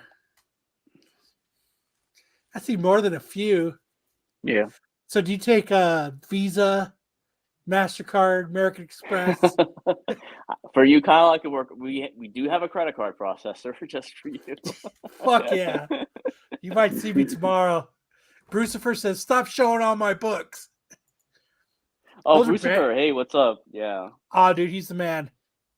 yeah, good peeps. I have a look at this. Is really Mickey Mouse #1? What the hell? That's an early one. From 1947. Yeah. Damn. Yeah, but I don't know. It's crazy because the English version doesn't have it as a #1. It's like another title, but the Mickey Mouse one from Israel, when you type it in for GPA, it comes up to this issue right here. So, but yeah, it's gonna be a good time. Hopefully we do okay. That's the great thing about the community on Elite Comics 11 is that the vendors know to not kind of future price. There's the prices vary, for the most part, but they don't want headaches. They just kind of want to sell the book, move on with it. They won't have any disputes or anything. So that's the way to do it, though. Yeah, and Whatnot was really, really good at that. But I mean, the market changed. People had to shift gears. I mean, those Batman covers. Oh, yeah, loving those. yeah, Get some Neil Adams. yeah. You've got a little Donny Cates goodness, So, that Hip Hop Miles cover, man. That helped me. That book alone helped me get all my upholstery done in my vintage VW. Yeah. Mine was signed by Brian Michael Bendis. Man, so that's it was a cool. hard 9.8. Yeah. So, I mean, we'll have some fun. Got some Spideys. Never go wrong with Spidey. I am buying DC books again. What is wrong with me? Jesus Christ. Nothing, dude. DC's where it's at. Yeah, so I hope you all can join me, definitely Yeah, I'll make a spin in. Oh, dude, I have to, man. Yeah. I see a couple books that I'm just gonna have to, you know what? My wife's just gonna have to be pissed at me. It's just the way it is. Ramen and water for the dude. I'm saying it's just, you know what, man. I'm just gonna get, I'll let my wife be pissed after I get it in the mail. It's better to ask for forgiveness than it is for permission, right? Yeah, I mean, also, speaking about spouses and stuff, or your partners, right? It's just so important, especially during this time, that you're managing your money, right? Because there's I've heard of a lot of people kind of getting in trouble with their spouses. I heard one of my buddies was telling me he's heard of 7 divorces going on right now. Because of comics? And they're all comic vendors. Oh, yeah, shit. Yeah, so it's holy crap, I know one of them, I'm like, and it's it was this one guy I kept telling me, yeah, man, you gotta watch out with your budget, dude. Calm down, you have to adjust. The market's actually been dipping for probably 24 months, overall, but there's some books that have been going up still. We're getting kind of better to a healthier market. So yeah. Yeah, Uncle Sam took my comic budget. He Yeah. He really gave me the high hard one this year. But I still have to. Taxes. Yeah, Yeah. I was talking about we were showing last week, or was it last week or the week before, we were showing off some of our favorite stuff from our collection. 2 weeks ago. And I was talking, I don't got that much stuff. I got this and that. After the show, my wife was like, "You know how many boxes of comics you have?" Like I said I was modest and I didn't have a lot of stuff. She went through and counted boxes and piles and did all kinds Oh of yeah. And she came Yeah. out and was like, "You got this many," and I was like, I was just trying to be cool on the show. Yeah, so what I did with my wife was that before the boom had already started, right? So this was back in 2019, and it was a local comic book shop, and they had an Ultimate Fallout 4 1 in 25 Diverging raw, right? Oh shit! I thought it was like an 8.0, so like the dude wanted like $2,500 for it. I'm like, nah, I'm Damn. good. And I was like, I'm gonna walk out, whatever. And then no, like we could do something. Let me work something with you, whatever. And he had like 2 copies of Star Wars, one and some couple other variants and stuff, right? So he threw those in plus the miles for like $2,000, and I let my wife buy the miles. I'm like, listen, I want you to buy this book because I want you to see like kind of like the light on modern comics. Like this is why I've been going into modern comics. I want you to see like how much this book is going to be worth because this is the most important modern book on the planet right now. So she ended up buying it for like $1,500, and we sold it for $5,000 like 2 months ago. Like we were like super happy. It was a CGC 9.4, but we sold it on Elite Comics 11. It since has gone back up again to like 8,000 something. But like she's happy. She's like, this is incredible. So, I shared that journey with her, like she's always with me too on comic book halls and we're at cons and stuff. But, she usually invests in like a small little portfolio of vintage books, like an FF49 or a 48 or something. But, she's now back down to 0 comics. She sold everything now. So we'll be opening up that portfolio again, getting some stuff on some future hauls for her, but that's just for her. It's something I share with her, so yeah, I mean, doesn't give me full immunity, when I kind of Right. go on splurges and stuff, but Right. But she's got the bug a little bit, right? yeah, just share it with her, and we're watching The Mandalorian, Star Wars together. She didn't even like really care about Star Wars before, and then she's just all about it now, So try the best you can to include your family into the process. I've tried. My wife's like, "Are you done digging through boxes yet?" Nope. Sure ain't. That's Can I why I go have drop my lunch? wife off at the mall. And Yeah. I'm like, let me go to the comic shop 15 minutes away from here. We have this mall in Tyson's Corner. I just drop her off there, and then I go to the Victory Comics for like an hour or 2 hours, and I come back, and she's back, with like shopping bags of whatever H&M, Shanae happy. says, "How do I get my wife into purses? Not into purses, but into comics." You know what? Purses I are do. very valuable. Yeah, I say Yeah, collect them. That's what I tell. Like I tell my wife, I think I need a purse. You know what? And then I can use the thing. Well, you got that purse. I get comics. There is that little thing that we all collect, and it's kind of it's good. And then she's got nice purses, so maybe down the road she can flip them. And I was going to show you some of my oldest comics. I don't know if you've seen these before, or if I probably showed all you guys these. But these were found in my grandparents' attic. So like I have like these weird worlds. Nice. World's 9, Atlas Comics. So I think these are all from like 53. An original Tales from the Crypt. It's Tales from the Crypt 33. I love horror comics. Brian loves this one. It's Chilling Tales 13. Dude, it's like the coolest creepy cover. Like this one, dude, right here is this Crime and Justice. That kid with the baseball bat. Tell me he's not a serial killer.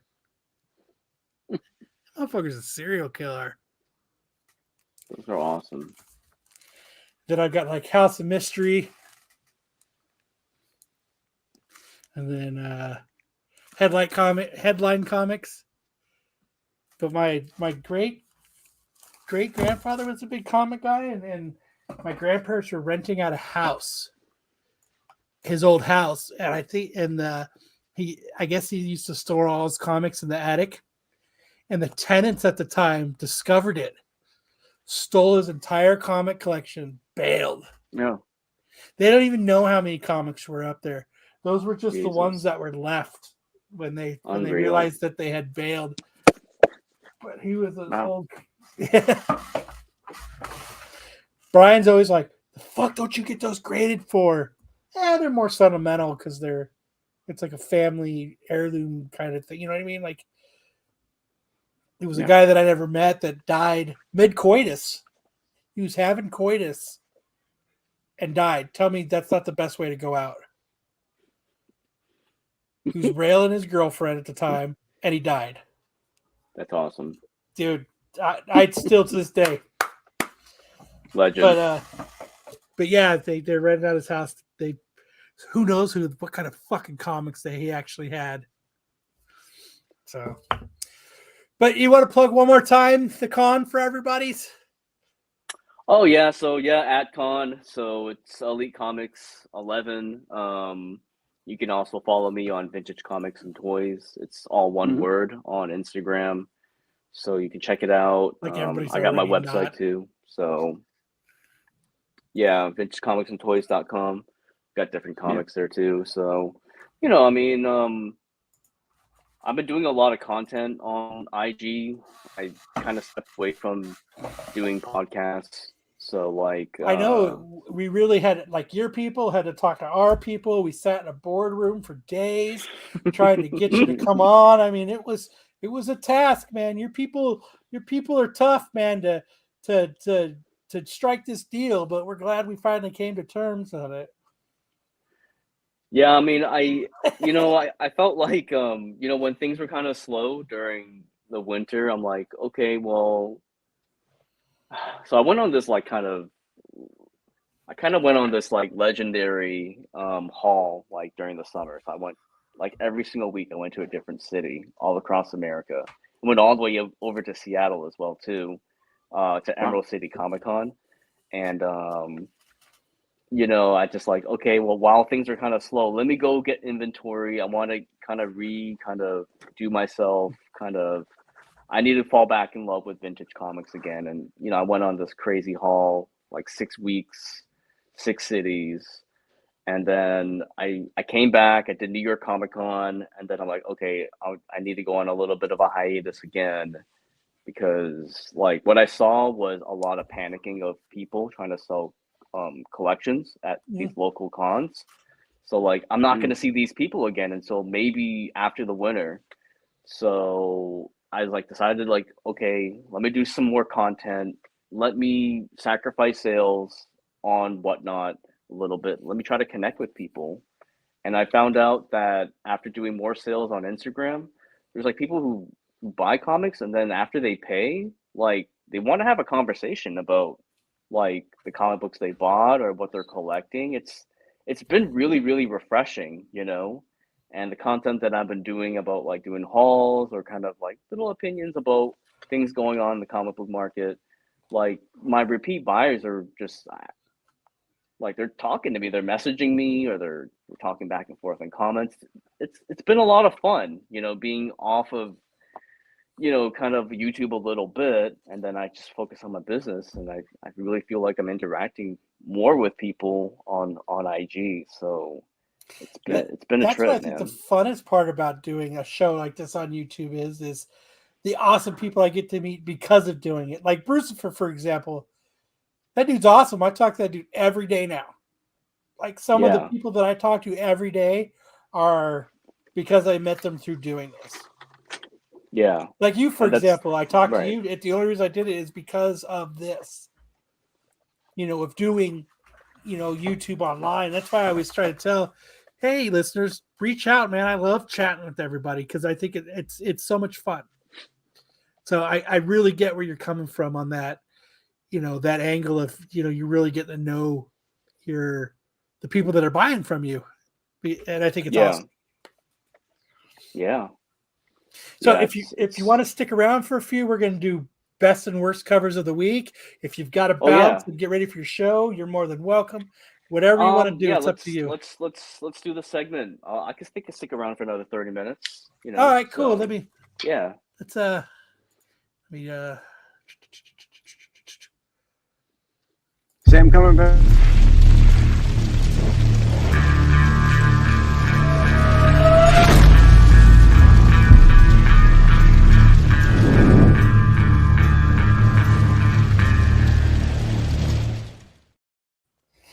All right, so let's see next. Our first cover of the week is the Incredible Hulk Disney 100 What If You don't like this one? Goofy Exposed to Gamma. You like that? I think it's fucking stupid. When I originally I don't looked like at it. I don't like the fact that it's on a Spider-Man comic, but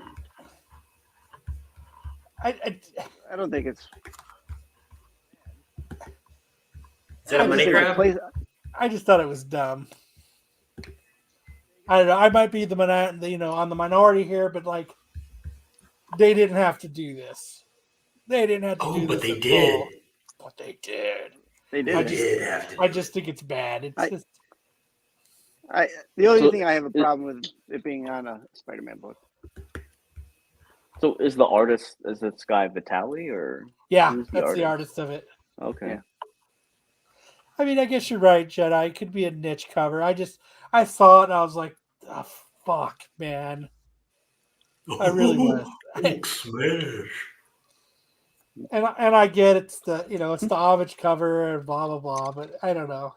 Yeah. I just wasn't feeling it. I don't know. So let me go. Next, I have the Adventures of Superman, John Kent #1, the Zoo Orzo stock cover. Oh my god. Dude, it's like the worst emo. Can I have my phone back? Exactly. Can I have my phone back? Yeah. Yeah, it's not too good. Please. What do you think of this, Phil? What do you like? I just think they missed the mark on whatever they were trying to do. Maybe he was trying to do an emo cover. I don't know, but I think Hartman nailed it. Can I get my phone back? I don't know. I mean, it's drawn really well. I just kind of wish what was in the guts of it. But I mean, I think it's a miss. But I mean, I can see why people like it though. Zoo Orzo is a beast. Like, she's awesome. But I think he missed the mark on this one. He does do some Okay. badass covers, but I think the emo "Dad, I Want My Phone Back" cover is. He looks like the guy felt when he was asked to draw. I feel down Sad. today, and I want my I phone wanna do back. this. So that's the This kind of sucks. cover I'm gonna do. Everybody else is going to the concert. Dad, I want to go to. You can't go. Bullshit, Dad. All right. I think Hartman's drawn from real life there. Next, we got the "What is the story of Captain Picard?" Is that 8-bit? No, it's actually a kid's book. They do It's a it kid's with. book. I think it looks cool. They do it with all these things, but this was a Lopez pick. It is kind of funky, the big head thing. I think it's popular. It's coming back. So this It's a series, benefit. they all do that with the big head, the balloon head. Yeah. Please don't tell me this is a ratio variant. This is not a ratio variant, is it? No, it's It's a not. kid's book. No, it's It's not a even a kid's comic book. book. Oh, okay. It's not a comic book. Yeah. He says, Have a you guys- story about character that hates children. Are you guys watching Picard? No. No. I will Is it once it's good? done. I don't know. Mm-hmm. Okay. Next, we have the Flash 794, George Cambadias Costaka. I hate all these Flash covers. I do too. I don't like the way that he does these Flash covers. I don't like the wonkiness of it, and I think that's what it gets me. George Cambadias, huh? How does he get that head through the bridge door? It's the color scheme too. It always seems like a city, like a nighttime. I don't know. I don't like the colors. I just think all these, and I'm a Flash dude. I love Flash, but exactly right here, Joe. Flash versus Gumby. This is exactly what I see. Yeah, you nailed it. And these books are expensive now, aren't they? Like a cover price of like $6 or something on the DCs, I think. Yeah, because of that harder card stock. Yeah. B cover. Yeah, and it always makes me mad is when the B covers are a miss, because those are the ones I always like to get, and I'm just like, ah.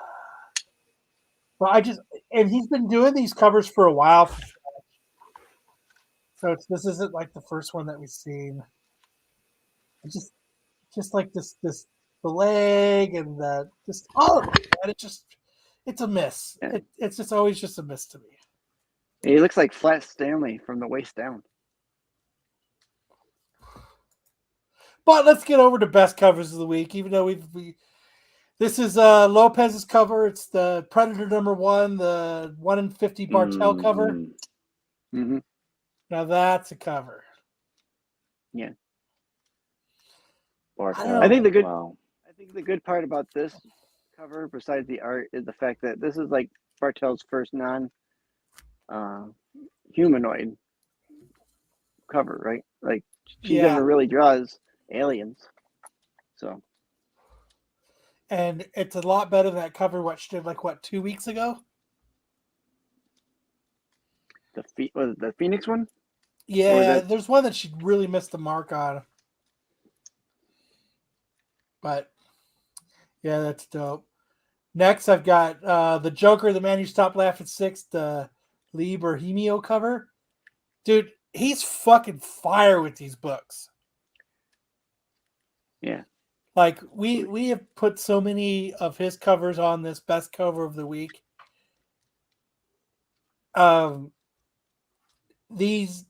He just kills it with these. These are ever since December. I think we've been putting his books up. He just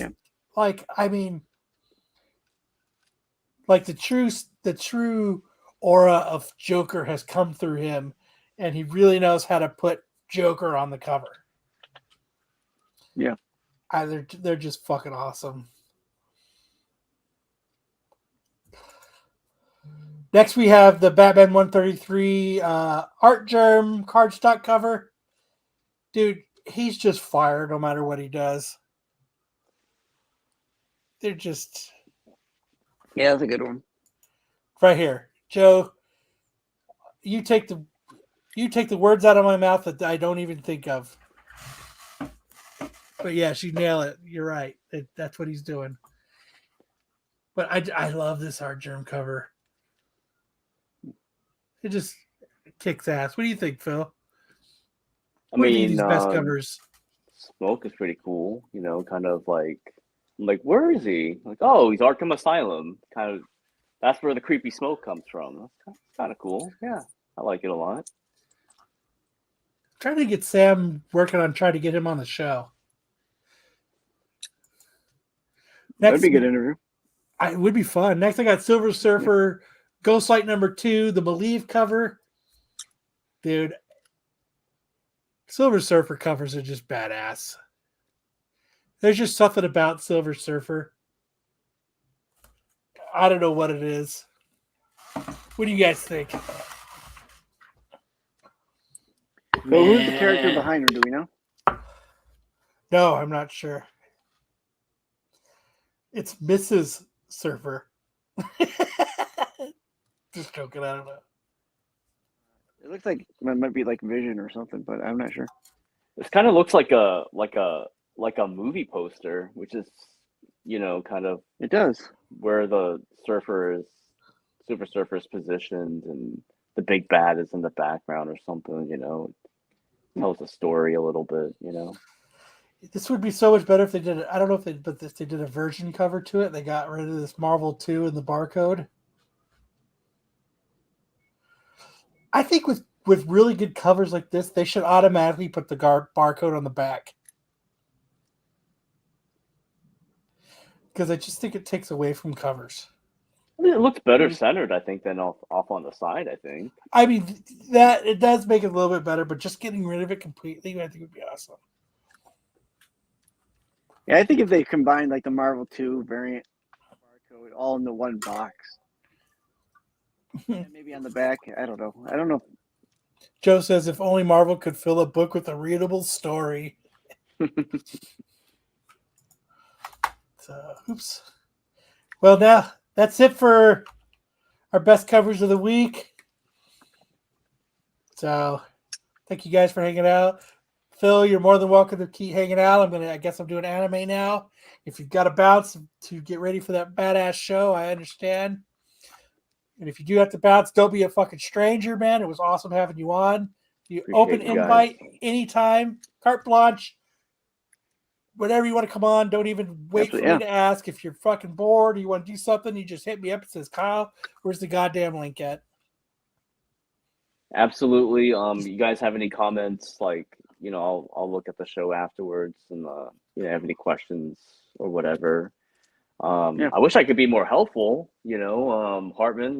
With the platform of where to sell is just No, it's just about being being smart. lazy. Yeah, you just got to be. I think you need to go where the masses are, right, and just kind of perfect that platform as much as you can to your ability, right? And I've told people hey, can you make 5 eBay postings a week? I think someone could maybe. Most people, I think, can carve that out. I think you can go. Well, with I was the looking right process. now because they actually, I stopped selling around November, so there was a couple months I wasn't selling, and basically they penalized me for it, and now I get 10 listings. Oh wow! So So I'm like, fuck eBay. I paid for a store and Yeah, I paid for the store too. Oh, okay. And I'm like, so I just paid for a store, and you're still not giving me more than 10 listings. Why am I paying for the store then? Give me my money back. Wow. They were giving me extensions. I just, kind of, I fell off, and I could still post X as much as I want, actually, still. They said I don't know. They said in February I had a high list of unshipped orders, and I didn't sell anything. I haven't sold anything since November. Yeah, you got to give them a call. Yeah, try to work that out. Joe's like, Yeah. just start where you're best known. People want someone they could trust. That was going to be my suggestion. Was I would try a couple platforms and just see which one works best, where it seems to draw the best. I would almost alternate. Were you guys? Go ahead. Yeah, absolutely. Were you guys selling pre-pandemic? No. In bulk? Have you all ever did? Comics? I was selling on Mercari. I only sell when it's time to.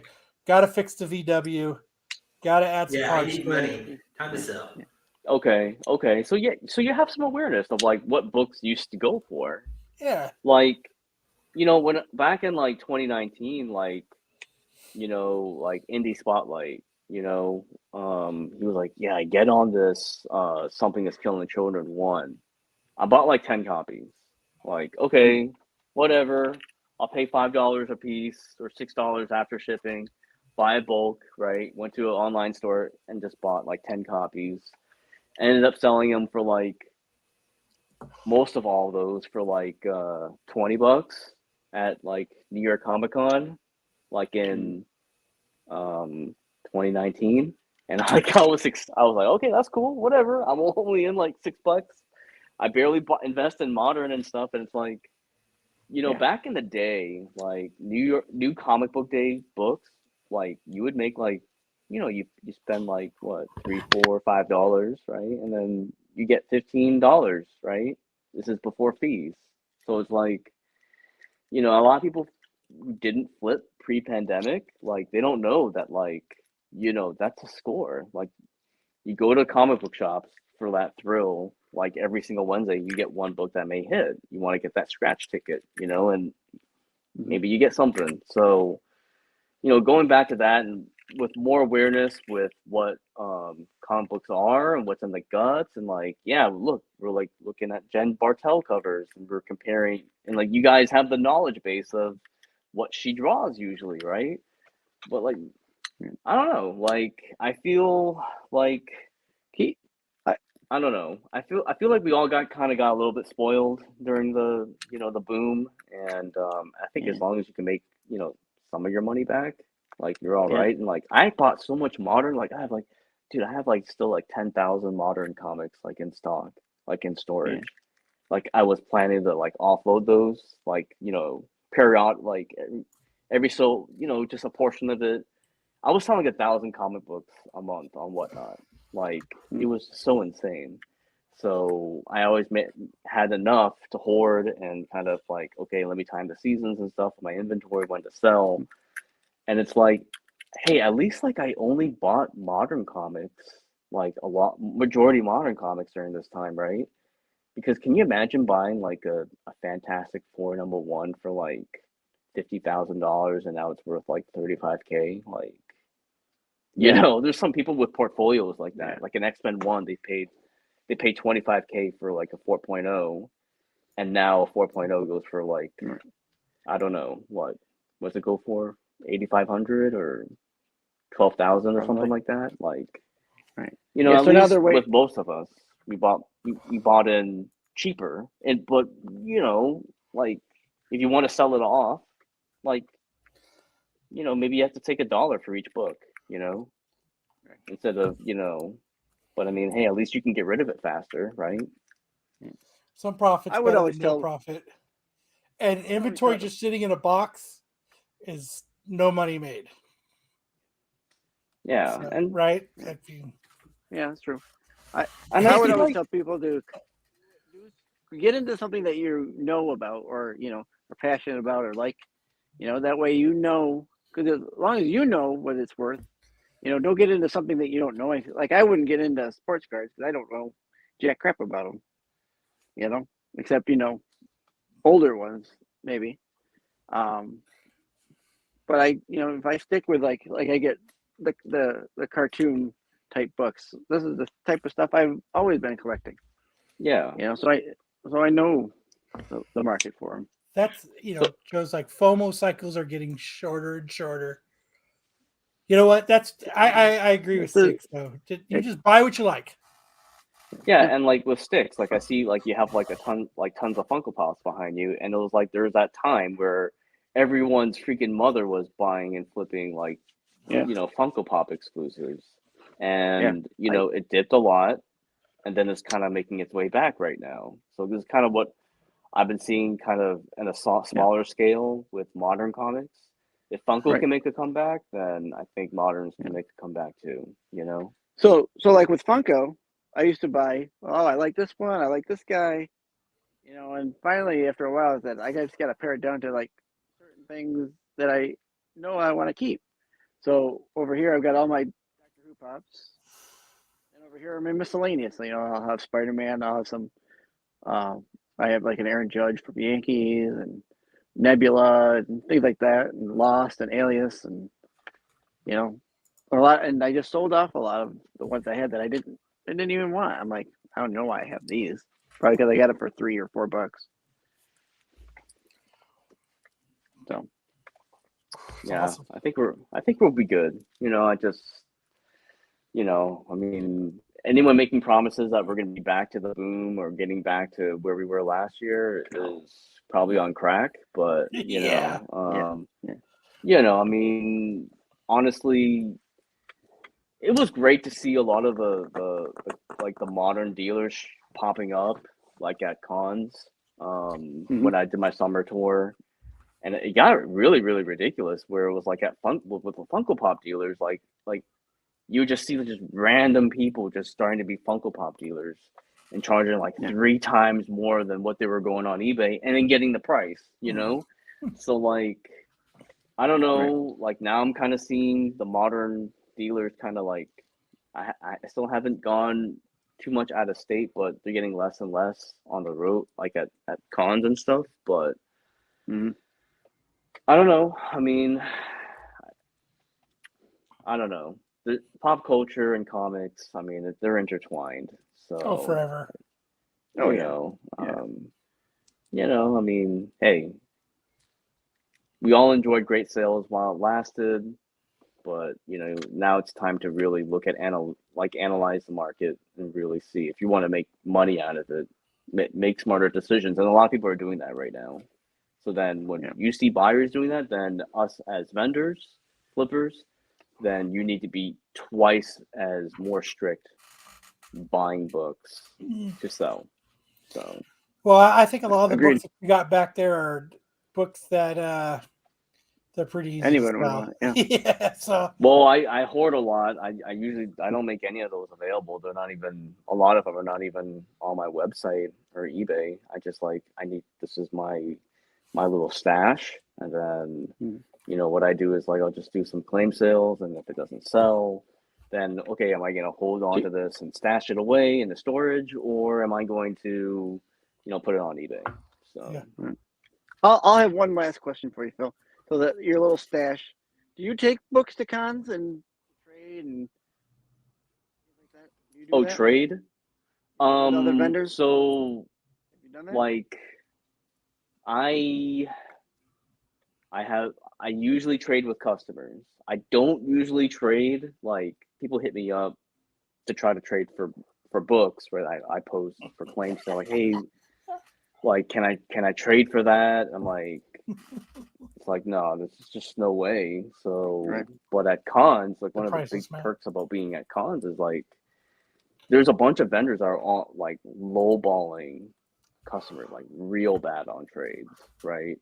And so I'm not in that environment, but if there's something I really, really want, I actually will pay or trade close to the value for that book. Like I traded close to the value for like a Submariner 1, like CGC 75, like an ASM 300 94. Like I traded really, really close to value. But if it's like something like, people want to like offload just because they hate looking at a long box of books, and it's like I can't take it, or I pay them just a little bit, like but I have to be able to offload it. Vendors, I don't know, like vendors will trade you pennies to the dollar, but if you're in that group of vendors, right, they'll actually trade you like actually really close to market value for value. If you have a friendly relationship with them, what you're saying? Yeah, and it's like it's so important. Like for times right now, it's like there's been a lot of like people fighting like in the community, and it's like so important to keep these relationships. And I kind of like for the cards, right? Like I saw this guy who had the best looking Mickey Mantle rookie card, and it was like a documentary or an interview on YouTube, and he was asked this question like, what's the most important advice you can give to card collectors? And he said, the most important thing is keeping good relationships, because I like these relationships with people that you have for years and years and years. Like he probably knew of the person who had owned that earlier, and like it was time for him to sell. It's like, well, you're the number one person on my list to sell this to, and with with Elite Comics 11, like I did business with Ali. Like I sold him like a couple Star Wars comics like a few years ago. But then when I saw him at shows, like I kind of saw him, said hi all the time, exchanged pleasantries and stuff. And then it was like, okay, well now it's time to like see if I can, try out their platform, see if they would take me in as a vendor. And then we actually had like, like we knew each other. There was like some type of social interaction between us, right? So that helped us get into the door, and they only have a limited amount of vendors that like, let he'll let in. a show, so but relationships are super, super important. Like I agree. so important. Like I don't know why people are burning bridges all left and right, You never want to do that. If you hate someone, just keep it to yourself. Right? Yeah. Let business be business and let feelings be feelings. Yeah, Don't- but it's a great don't- community. Yeah. Anyways, but Yeah. yeah. Don't Wait. burn bridges, just Kyle's curtains. Hey, I love these motherfuckers. My wife does too. Well, Phil, you're more than welcome to hang out. If you got a bail, we get it. We're going to move on to Okay. anime. We got our March Madness 90s cartoons coming up. We got Styx's segment coming up. And we got the hot chick of the week to round it all out. Oh, so stick around, everybody. Don't bail just because Phil's leaving. All right, I appreciate you guys. Thank you so much for having me. Like I Have a said, great show. anytime you want to come on, man, you're more than welcome. Absolutely. We'll be back on again. Thank you. Don't wait for Thank me. you for coming if you on, want to Phil. come on, Good to just see you. ask. Yep. Have a good rest of your All right, night. Good We'll luck see on you your tomorrow at sale. your sale. Peace out. Thank you guys. Thank you. All right. That was awesome. Phil's a cool dude. I'm glad I finally got him to come on. I've been asking him for a while. Let's see. Where is Big News? Right here.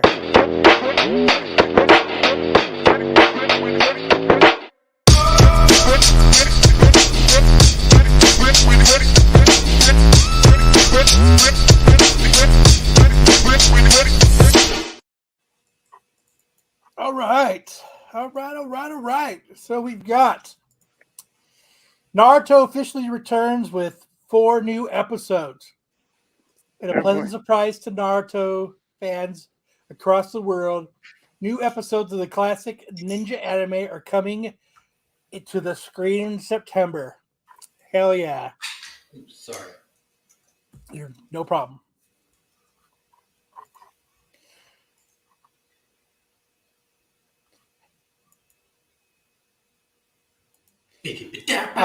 Tyson, I do. This is like the 6th White Claw that I've pounded. So, yes, I guess you can probably tell. Next, we've got fan dispute finally settled in One Punch Man when it is revealed that grumpy psychic Tuskamunaki wears undies. I don't know what the fuck that means, but I guess it's shitty that he does.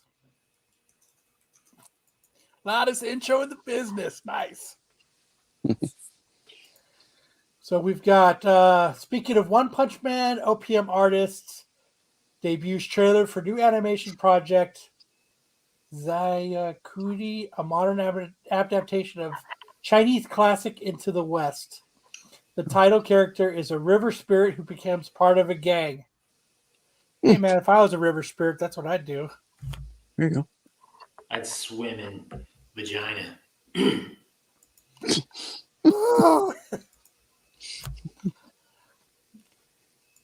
Aha! Next, we've got the WTF manga of the week. Oh, Kill la Kill. This is an anime first, but later made into a manga.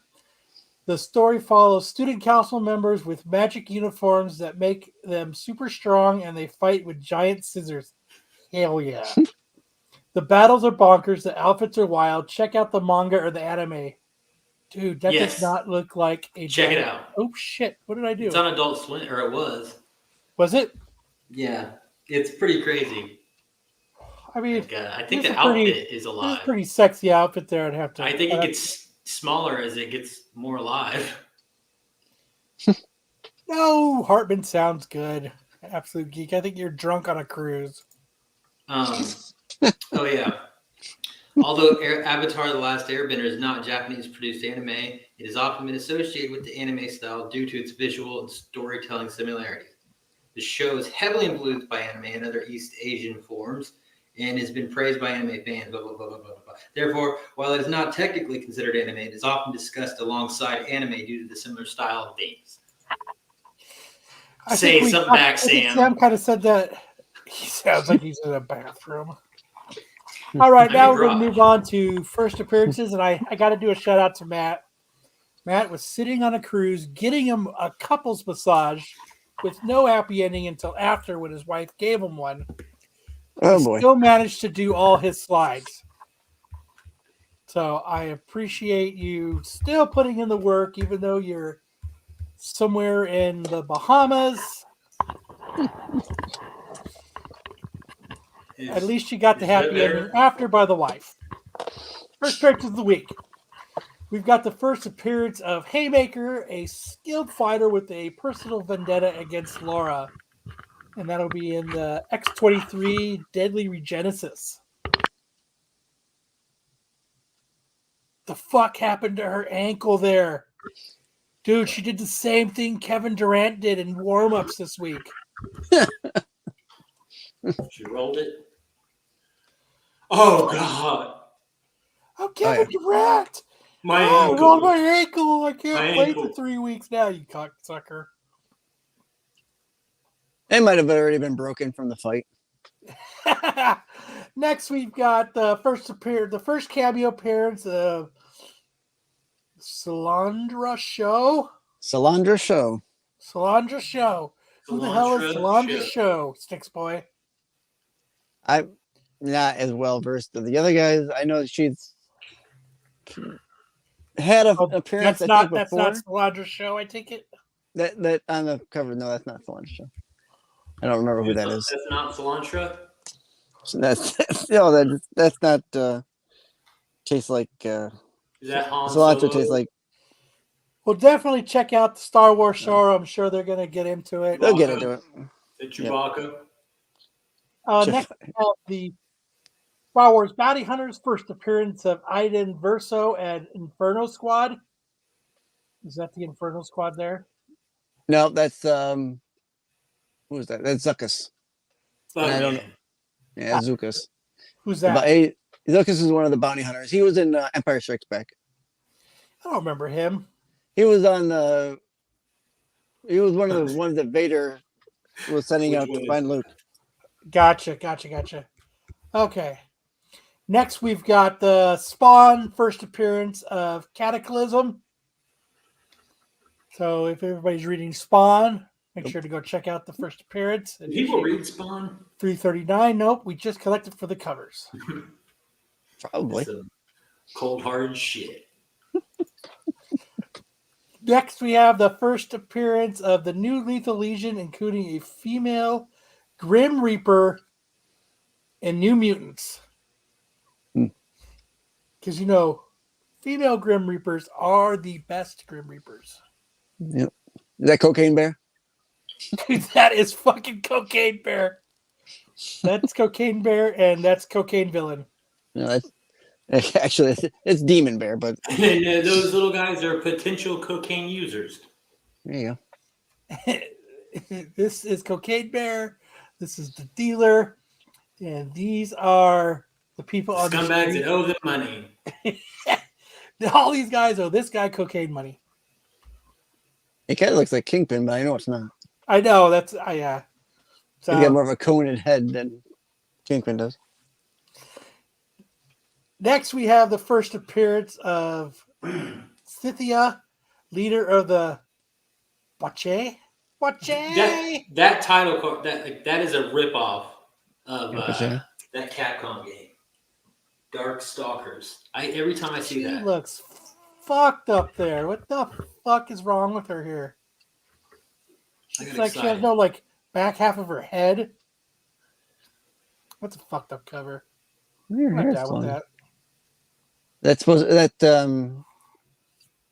Psylocke? No, not Psylocke. It's a fucked up cover is what it is. Okay. I look at that. I see Shotzi, but If you're into the Scarlet Witch run, Nope. here's your first appearance to Hoard Up. Buy 20 copies. I do think they're trying to sexy her up. Next, we'll go into Movie Wars. I did Iron Man versus. Oh shit! No. Did I do? No. You know what? I think I forgot to actually do Movie Wars this week. Well, it was dead. Or It was Deadpool versus Iron Man. Ace One. Ventura. Iron Man won, and I didn't fucking. I woke up late and I scrambled. So you guys let me know what should Iron Man be against, and then I will make that this week's competition. Orgasmo. Okay, Orgasmo it is. Orgasmo. Nobody's seen that movie. That movie's awesome. Stunt cock. I've never seen it. No, Pootie Tang. Dude, Orgasmo is like the best fucking Side-eye movie. Tang. Hold on. Yeah. Hold on a second. We're doing it. Oh. We're doing it. I'll watch Don't Be a Menace before I watch that movie. We watched that in high school. I brought it in one day. Don't Be a Menace? Yeah. That's how a great easy movie. our math class was. That's a great movie. Today, what's your homework? Rewatch Don't Be a Menace. South Central. Why drinking your juice in the hood? That was the one we watched. Yeah. Have you Okay. seen that one, Kyle? Yes. Okay. That's a great movie. So they're like, oh shit, hold on. He hasn't seen It Man though. I'm going to. Ip Man? Yeah. I'm gonna fix I this don't think right I now have. live. Watch Donnie check Yen? that out. Yeah. That with Donnie Yen? Yep. Yeah. You know, one they're trying to cancel right now. Yeah. For being tan. So it's gonna be Orgasmo. Fuck it. Let me. So it's like a bye week. Yeah, pretty much. Everyone's homework is go home and watch Orgasmo, so you know what it is. Dude, the movie is. How do you not seen Orgasmo, man? It's a fucking. It's from the minds of South Park dudes, man. South It's Park, yeah. awesome. Stunt Is it? cock. You never seen it? No, is it that funny? I think it is. I think I I think remember seeing it when it came out. I don't remember liking it, but I'll give it another watch. Yeah, you got to give it another watch. It's fucking awesome. I don't think I was allowed to see it. How long ago was it? Let's see. Mom, can I go see 97, 98? Orgasm? South Park came out in Okay, that's 97, low. so It was maybe 99. it was like great. 19. Definitely the 90s. It was I'm thinking 99. 1997. Really? Yeah. Wow, no, I was in 6th grade. Dude, the movie's Did that fucking- come out? Did that come out before South Park then? No, No, they wouldn't no. be able to make that. no. without South Park some was going for a clout. while. Hey, we're new in town, but we want to do Orgasmo. No, So, all right. yeah, that's going to be. So make your picks. That's what it's going to be. So Cartoon Wars, we had our brackets, and everybody You went just and gave voted. it to him. Congratulations to Tyson E. He won because he's the only one that submitted. But big shout out to everybody that voted. So now this is what it is. I've So been a nail biter for like all the competitions though. One person versus one person. I think it was before basketball. I'm pretty there, sure it Tyson. was before basketball. Yeah, South Park started in 97. Yeah, every week he's wrong. We rip a page out. We should do that like they do in Scratch the one mark. what's that movie? The Cleveland Indians. Basketball was 98. It was the next Hot year. Shot. No. So, this is what we have to do first, though. Major before League. We have to get going. Is Beavis and Butthead and Futurama also they tied at 50%? No kidding. Yeah. So we gotta do that one we again. need to do a tiebreaker. How are we gonna do that? Put them up against some modern animated. No, what shows? we're gonna do right now is everybody's gonna vote right now. It's Beavis and Butthead versus Futurama. Whoever has the most amount of votes now, it wins. My vote's So, for Futurama. Are we talking about with the music videos or without the music video? The shorts. So I vote. So Sticks votes Futurama. I vote Beavis and Butthead. I vote Beavis and Butthead. Tyson votes Futurama. We are Beavis and Butthead. Carde West votes Beavis and Butthead. Beavis and Butthead. So it's actually tied right now. TK votes Futurama. There we go. Eddie votes Futurama. So what's it at right now? Sticks. What's that? 3, 4, Absolute is voting Beavis 5. and Butthead. 1. You both had Beavis, right? I had Beavis. Hartman had Beavis. So 2. You had Futurama. 3. It's 4-3. Futurama.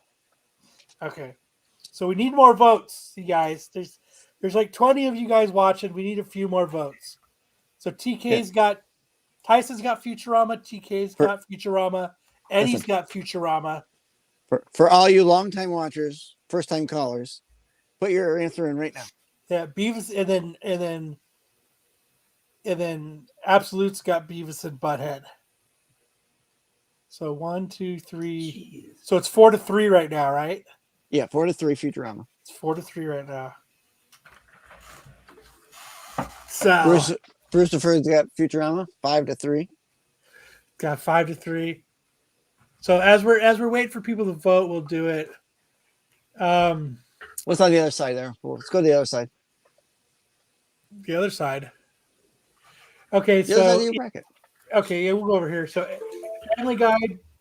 Oops. Oh shit. So see how it's tied? Yeah. So Good thing King of the it's Hill high. beat Dr. Katz. Hello. South Park beat The Head.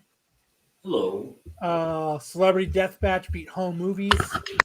Family Guy beat Okay. What? Flux. Hold up.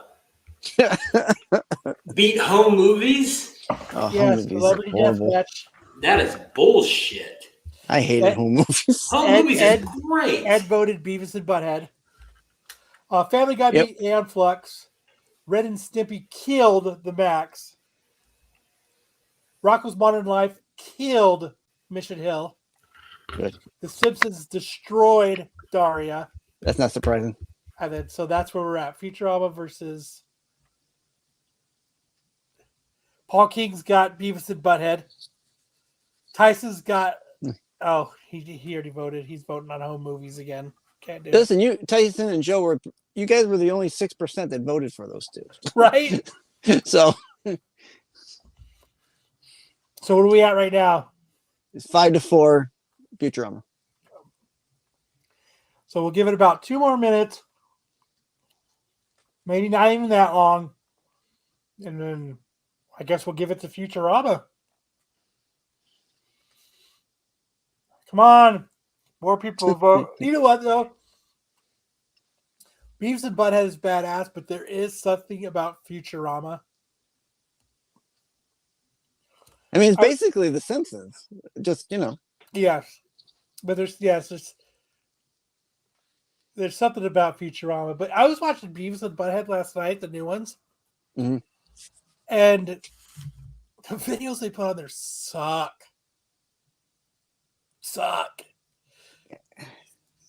Like the way they're going about it with the videos, like they're doing it as if people were watching YouTube, and I get it. So it's like YouTube videos. Yeah. It's I like like, the ASMR one. So, well, yeah, Eddie. Futurama is way more rewatchable. I'm gonna open some crayons. so you know what? We'll give it to. And it's coming back. Futurama's coming back too. It is coming back. It's awesome. Did they get the voices back too? Yes. Everybody. You got Everyone's everybody back. All right. The I'm in. only thing that sucks that we just found out recently is that they're not going to be updating the mobile game anymore. And that sucks because I like the mobile game. We got another one for Beavis and Butthead. Oh, 5-5. Now it's tied again. Now it's tied again. Oh, Thanks a lot, oh, Site Uno. So now you see where it is. I will have Pete update everything. Let's see. So we've got. So it looks like now it's going to be whoever wins will be versus King of the Hill. We have Celebrity Deathmatch versus South Park. Ren and Stimpy versus Family Guy. Rocco's Modern Life versus The Simpsons. Nope. Right? Is this right? That's right. So that's where it's at. That's where it's at. Harvey Birdman, Attorney at Law. I don't even think it was one of the choices. That's a great show, though. It really is a great show. There's a lot of good shows that should have been on there. We'll remind it. We'll keep going. We'll finish up the show. We'll give everybody a few more minutes to vote. Did Rocco work for a sex hotline? That's a serious question. So No. I'm gonna move. So You sure about that? I will have I'm pretty Pete sure. post these so that we can continue voting. But That's this where is it's the at. vote. Pretty sure he did. Man, you know what? Chicky said, yeah. No, he didn't. Yeah, I think he did. What?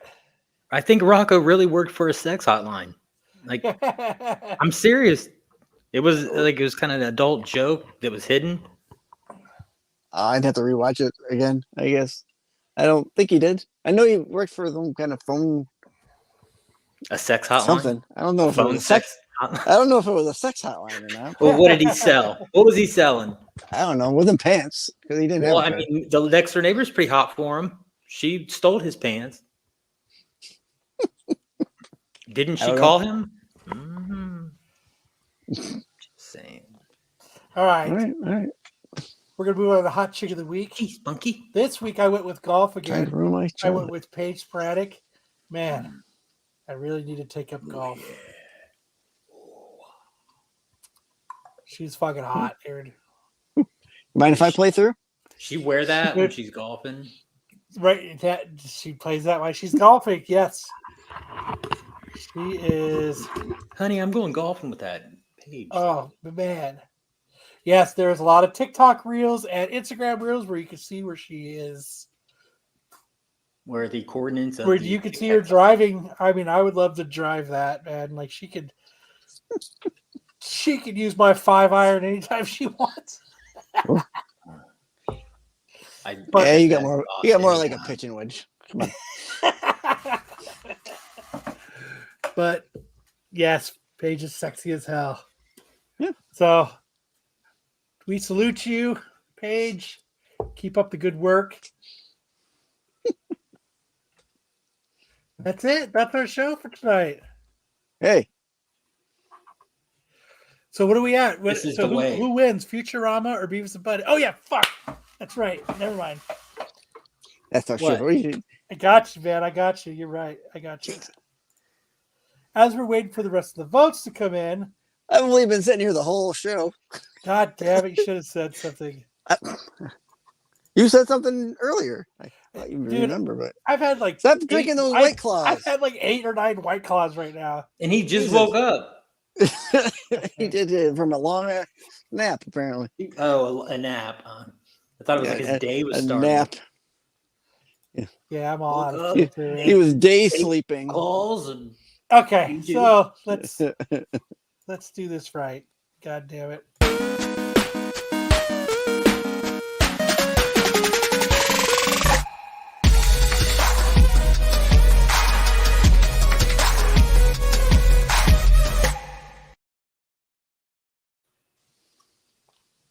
Boom. Boom. All right. This week on SNS Time Tunnel, we're going to look at movies that have come out for the month of March. Our first one up 80 years ago, Frankenstein Meets the Wolfman, came out March of 1943. I am. The Universal horror monsters like these are great. I don't know if you guys have like Svengoolie or any of those kind of. Even on YouTube, there's a couple Svengali. channels that watch them. Thank golly. Now there's no box office for this. They didn't do that yet at this point, but It's still a classic. still a classic. Great. You could let your kids watch this. It's not that bad. It's a little monsters, I guess, but whatever.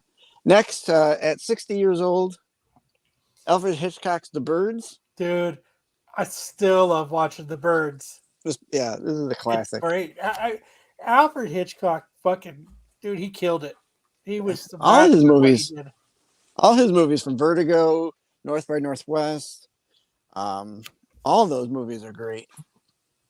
Now, for this one, although we don't have original box office, it did get re-released twice, both combining to the tune of $53,000 That's it. and those are only one night shows. So, Oh. those are Like one night one shows. showing one night. Yeah. Not bad. No, not bad. And I think it's going to get released again soon. I think this year they might do a 60th anniversary one. So watch out for that one. I might have to, if they do that, the Theater of the Birds, I'd have to go watch that. Yeah, it'd be great. Now although this one isn't a movie per se, it's a TV movie. I put this in there. I really like this one. The $6 Million Man. If you build them, we can rebuild them. We have the funds. We have the technology. Yep. Great TV movie that's started a great TV show. And a great. Oh, yeah. And then the spin-off, The Bionic Woman. I think there was The Bionic Dog or something. I don't remember. Sounds like something that they do.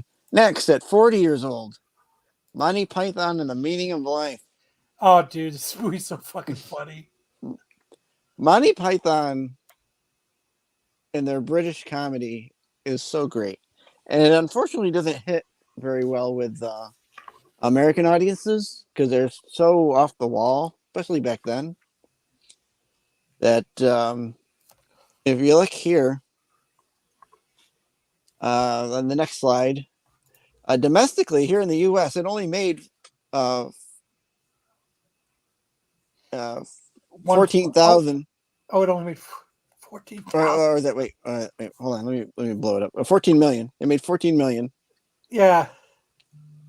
I mean, what?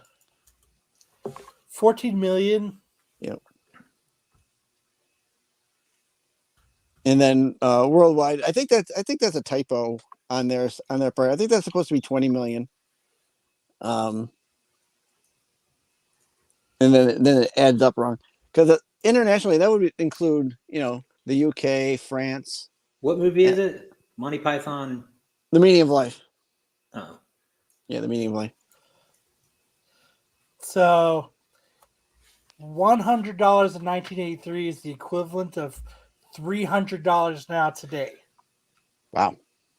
So that's it. You know what I mean? It made 14 million then. It would have. Yeah. You know what I mean? It would have killed it. Oh yeah.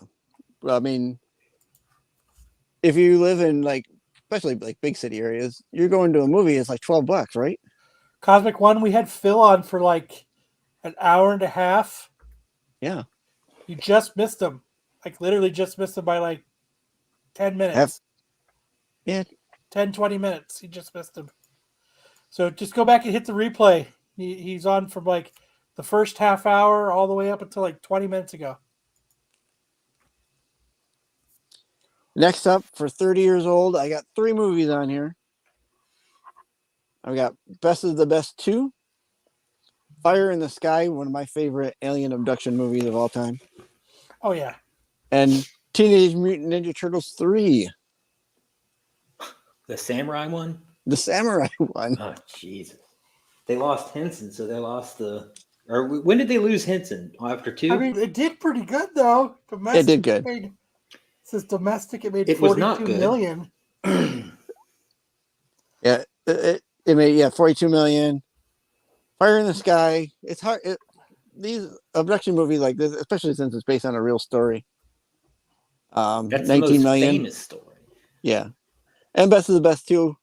I just like that series, although it only made 6 million. It's all right. It's still a good movie. Oh yeah, but you know what? Today's money, it's 3 times as much. Right. So Well, they should have released it now. so, Then I guess. so it almost hit 20 million if it was today. Right. So Oops. All right. 20 years old. Another TV movie. Batman. Return to the Batcave with Adam West and Burt Ward. how did I miss that in 2003? Yeah, that came out. Looks like it came out in 70. Yeah. So I plugged in the storyline here for it. Adam West and Burt Ward are taken on a crazy adventure when the Batmobile is stolen from a car museum, and they must track down the thief and return it. After solving a puzzle, they realize that the clues to finding the fiend who stole the Batmobile are hidden in their past. During the search, they flash back to their 3 seasons in tights, including their many sexual escapades. Ultimately, they find the Batmobile, but get caught in the villain's lair, tied to dynamite. That hadn't aged well. Will Adam and Burt whose get out sexual in time? escapades? Yeah, Adam theirs West and Burt together? Ward's? Well, They cut the Tune in to Batman, find he's out, I banging guess. on the wall. Oh yeah, feels. Fucking there's, and I should have put it in there. There was a quote from the show, where Burt Ward or the guy who plays Burt Ward in the movie, says something to the effect of, "Is it my turn this time, Batman?" I'll have to.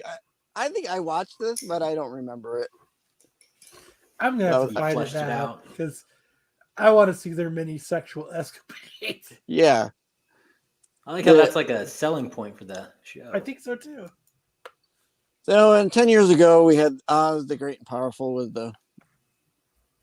Yep. that was the biggest movie of the year, I think, as far as sales. 234 million, almost 235. Internationally, it made, this is kind of weird. Internationally, it made 258, so it's kind of even for a grand total of 493 million worldwide. Budget was only 215 million. So they did good. They doubled it.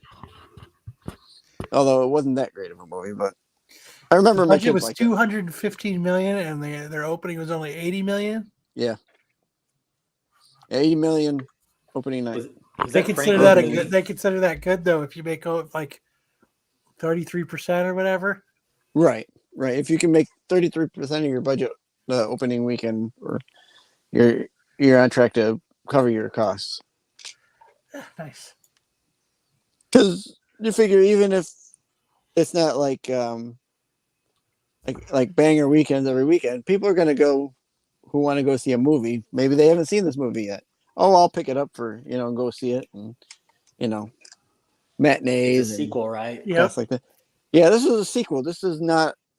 This follows after Wizard of Oz and I guess Return to Oz. I don't know if you've ever seen that horror flick. Mm. So that's it for this week's Time Tunnel as we go to the movies. Woo. Ooh. I'll have a new Awesome. one for next week, and then we'll be back to comics in the following week. Awesome segment, man. I love the work you put into it. It's fucking killing it. Thank you. Appreciate Thank it. you everybody for coming and hanging out with us. Great show. Phil was great. I mean, Phil everybody's was awesome. killing it. I'm bummed that Sam had to bail. Oh, dude, I have to show one thing. Actually, Uh-oh. let me go to Instagram. I gotta show this reel of Sam getting beamed in the face. This week, our dodgeball segment will be covered by Kyle. Dude, I think it's this one. Yeah, there it is. Hold on. let me share my screen one more time. If there's music on, make sure that's turned on. I'm keeping it muted because we got in trouble last time. Yeah. That's why I said it. Yeah, we got in trouble. We got our hand slapped.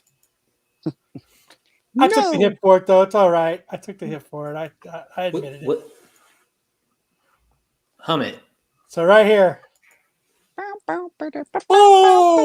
Oh shit! It's not sharing yet. Hey, you gotta share the screen there. Right here. Anytime. Here's Sammy, buddy Sammy hanging out. Boom! Oh shit! Oh, right off the side of the It's head. right. Damn. Right. Oh. Tell that to the judge. Ooh. I'm gonna add some spice to it. I can watch that all day. Make a gif out of that Just one. play it and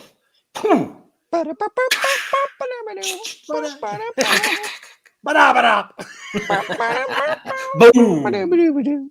Skidoo-ba-doomp. Ba-da-ba-da. So that's it, everybody. Remember to check out Mail Call Madness on Fridays. Yeah, he wanted it on the face. Yeah. But yeah, remember to check out. Remember they got the tic-tac-toe thing that we. For Yeah, the we'll have to work show. on that. We'll have to work on Oh, that. I gotta Yeah. talk to you about AI sticks. Okay. And then make sure to catch all of Pete's nice reels that he is putting out. Remember to catch the TAC show. Tomorrow night is Star Wars show. I'm sure they're going to be talking Mandalorian. I haven't got to watch it yet. It's supposed to be a banger of an episode. So, what about the tie? Shit, what was Who it? won? Who was paying attention? Did we get any more votes in the chat? We did not. So what was it at? We were tied at 5. You know, UK Jesus draw. Christ. They both win. They can't All right. both win. You ready? I'll Rochambeau you. Well, Okay. rock, paper, scissors. Ready? Ready? 1, 2, 3. I win. Futurama Okay, wins. it's Bullshit. Futurama. There we go. Well, Futurama, what? everybody. Really? The American Happy way. about that. God bless America. Futurama won. Beavis won. I only have one thing that I'll plug real quick. On Monday, I'm going to be putting up a trailer for an upcoming interview that I'm doing. So look out for that. And then I'll have something for next week's SNS. Also the show as a short, Oh shit! and then the interview will show up on Sunday morning. Awesome. Remember to like and subscribe Stick's new channel so that he can start doing shit live. Yeah, I'm still working on that. YouTube is being a. I'm pretty sure you got to use StreamYard, dude. Yeah, I got to figure that out. It doesn't tell me anything about that though. But yeah, it's free, man. StreamYard's yeah. free. I'll get Unless you're a I already baller have- like I do Pete have it, is. but I don't know how to. I'll have to link it somehow. Yeah. I'll go help you back with in. that. So check out all the great content on Renovision. I think MCM should be starting now. So go head over there and check out Brian and the boys as they talk whatever the fuck that they want to talk about. And on that note, thank you guys for all hanging out. Yes, thanks for coming by, guys. We do Man, appreciate it. it was a fun. Thanks, Phil Lee. Thank you, everybody. I'm gonna drink another White Claw, then I'm gonna go watch On Patrol. Either you've got me confused with somebody else, or this is a joke.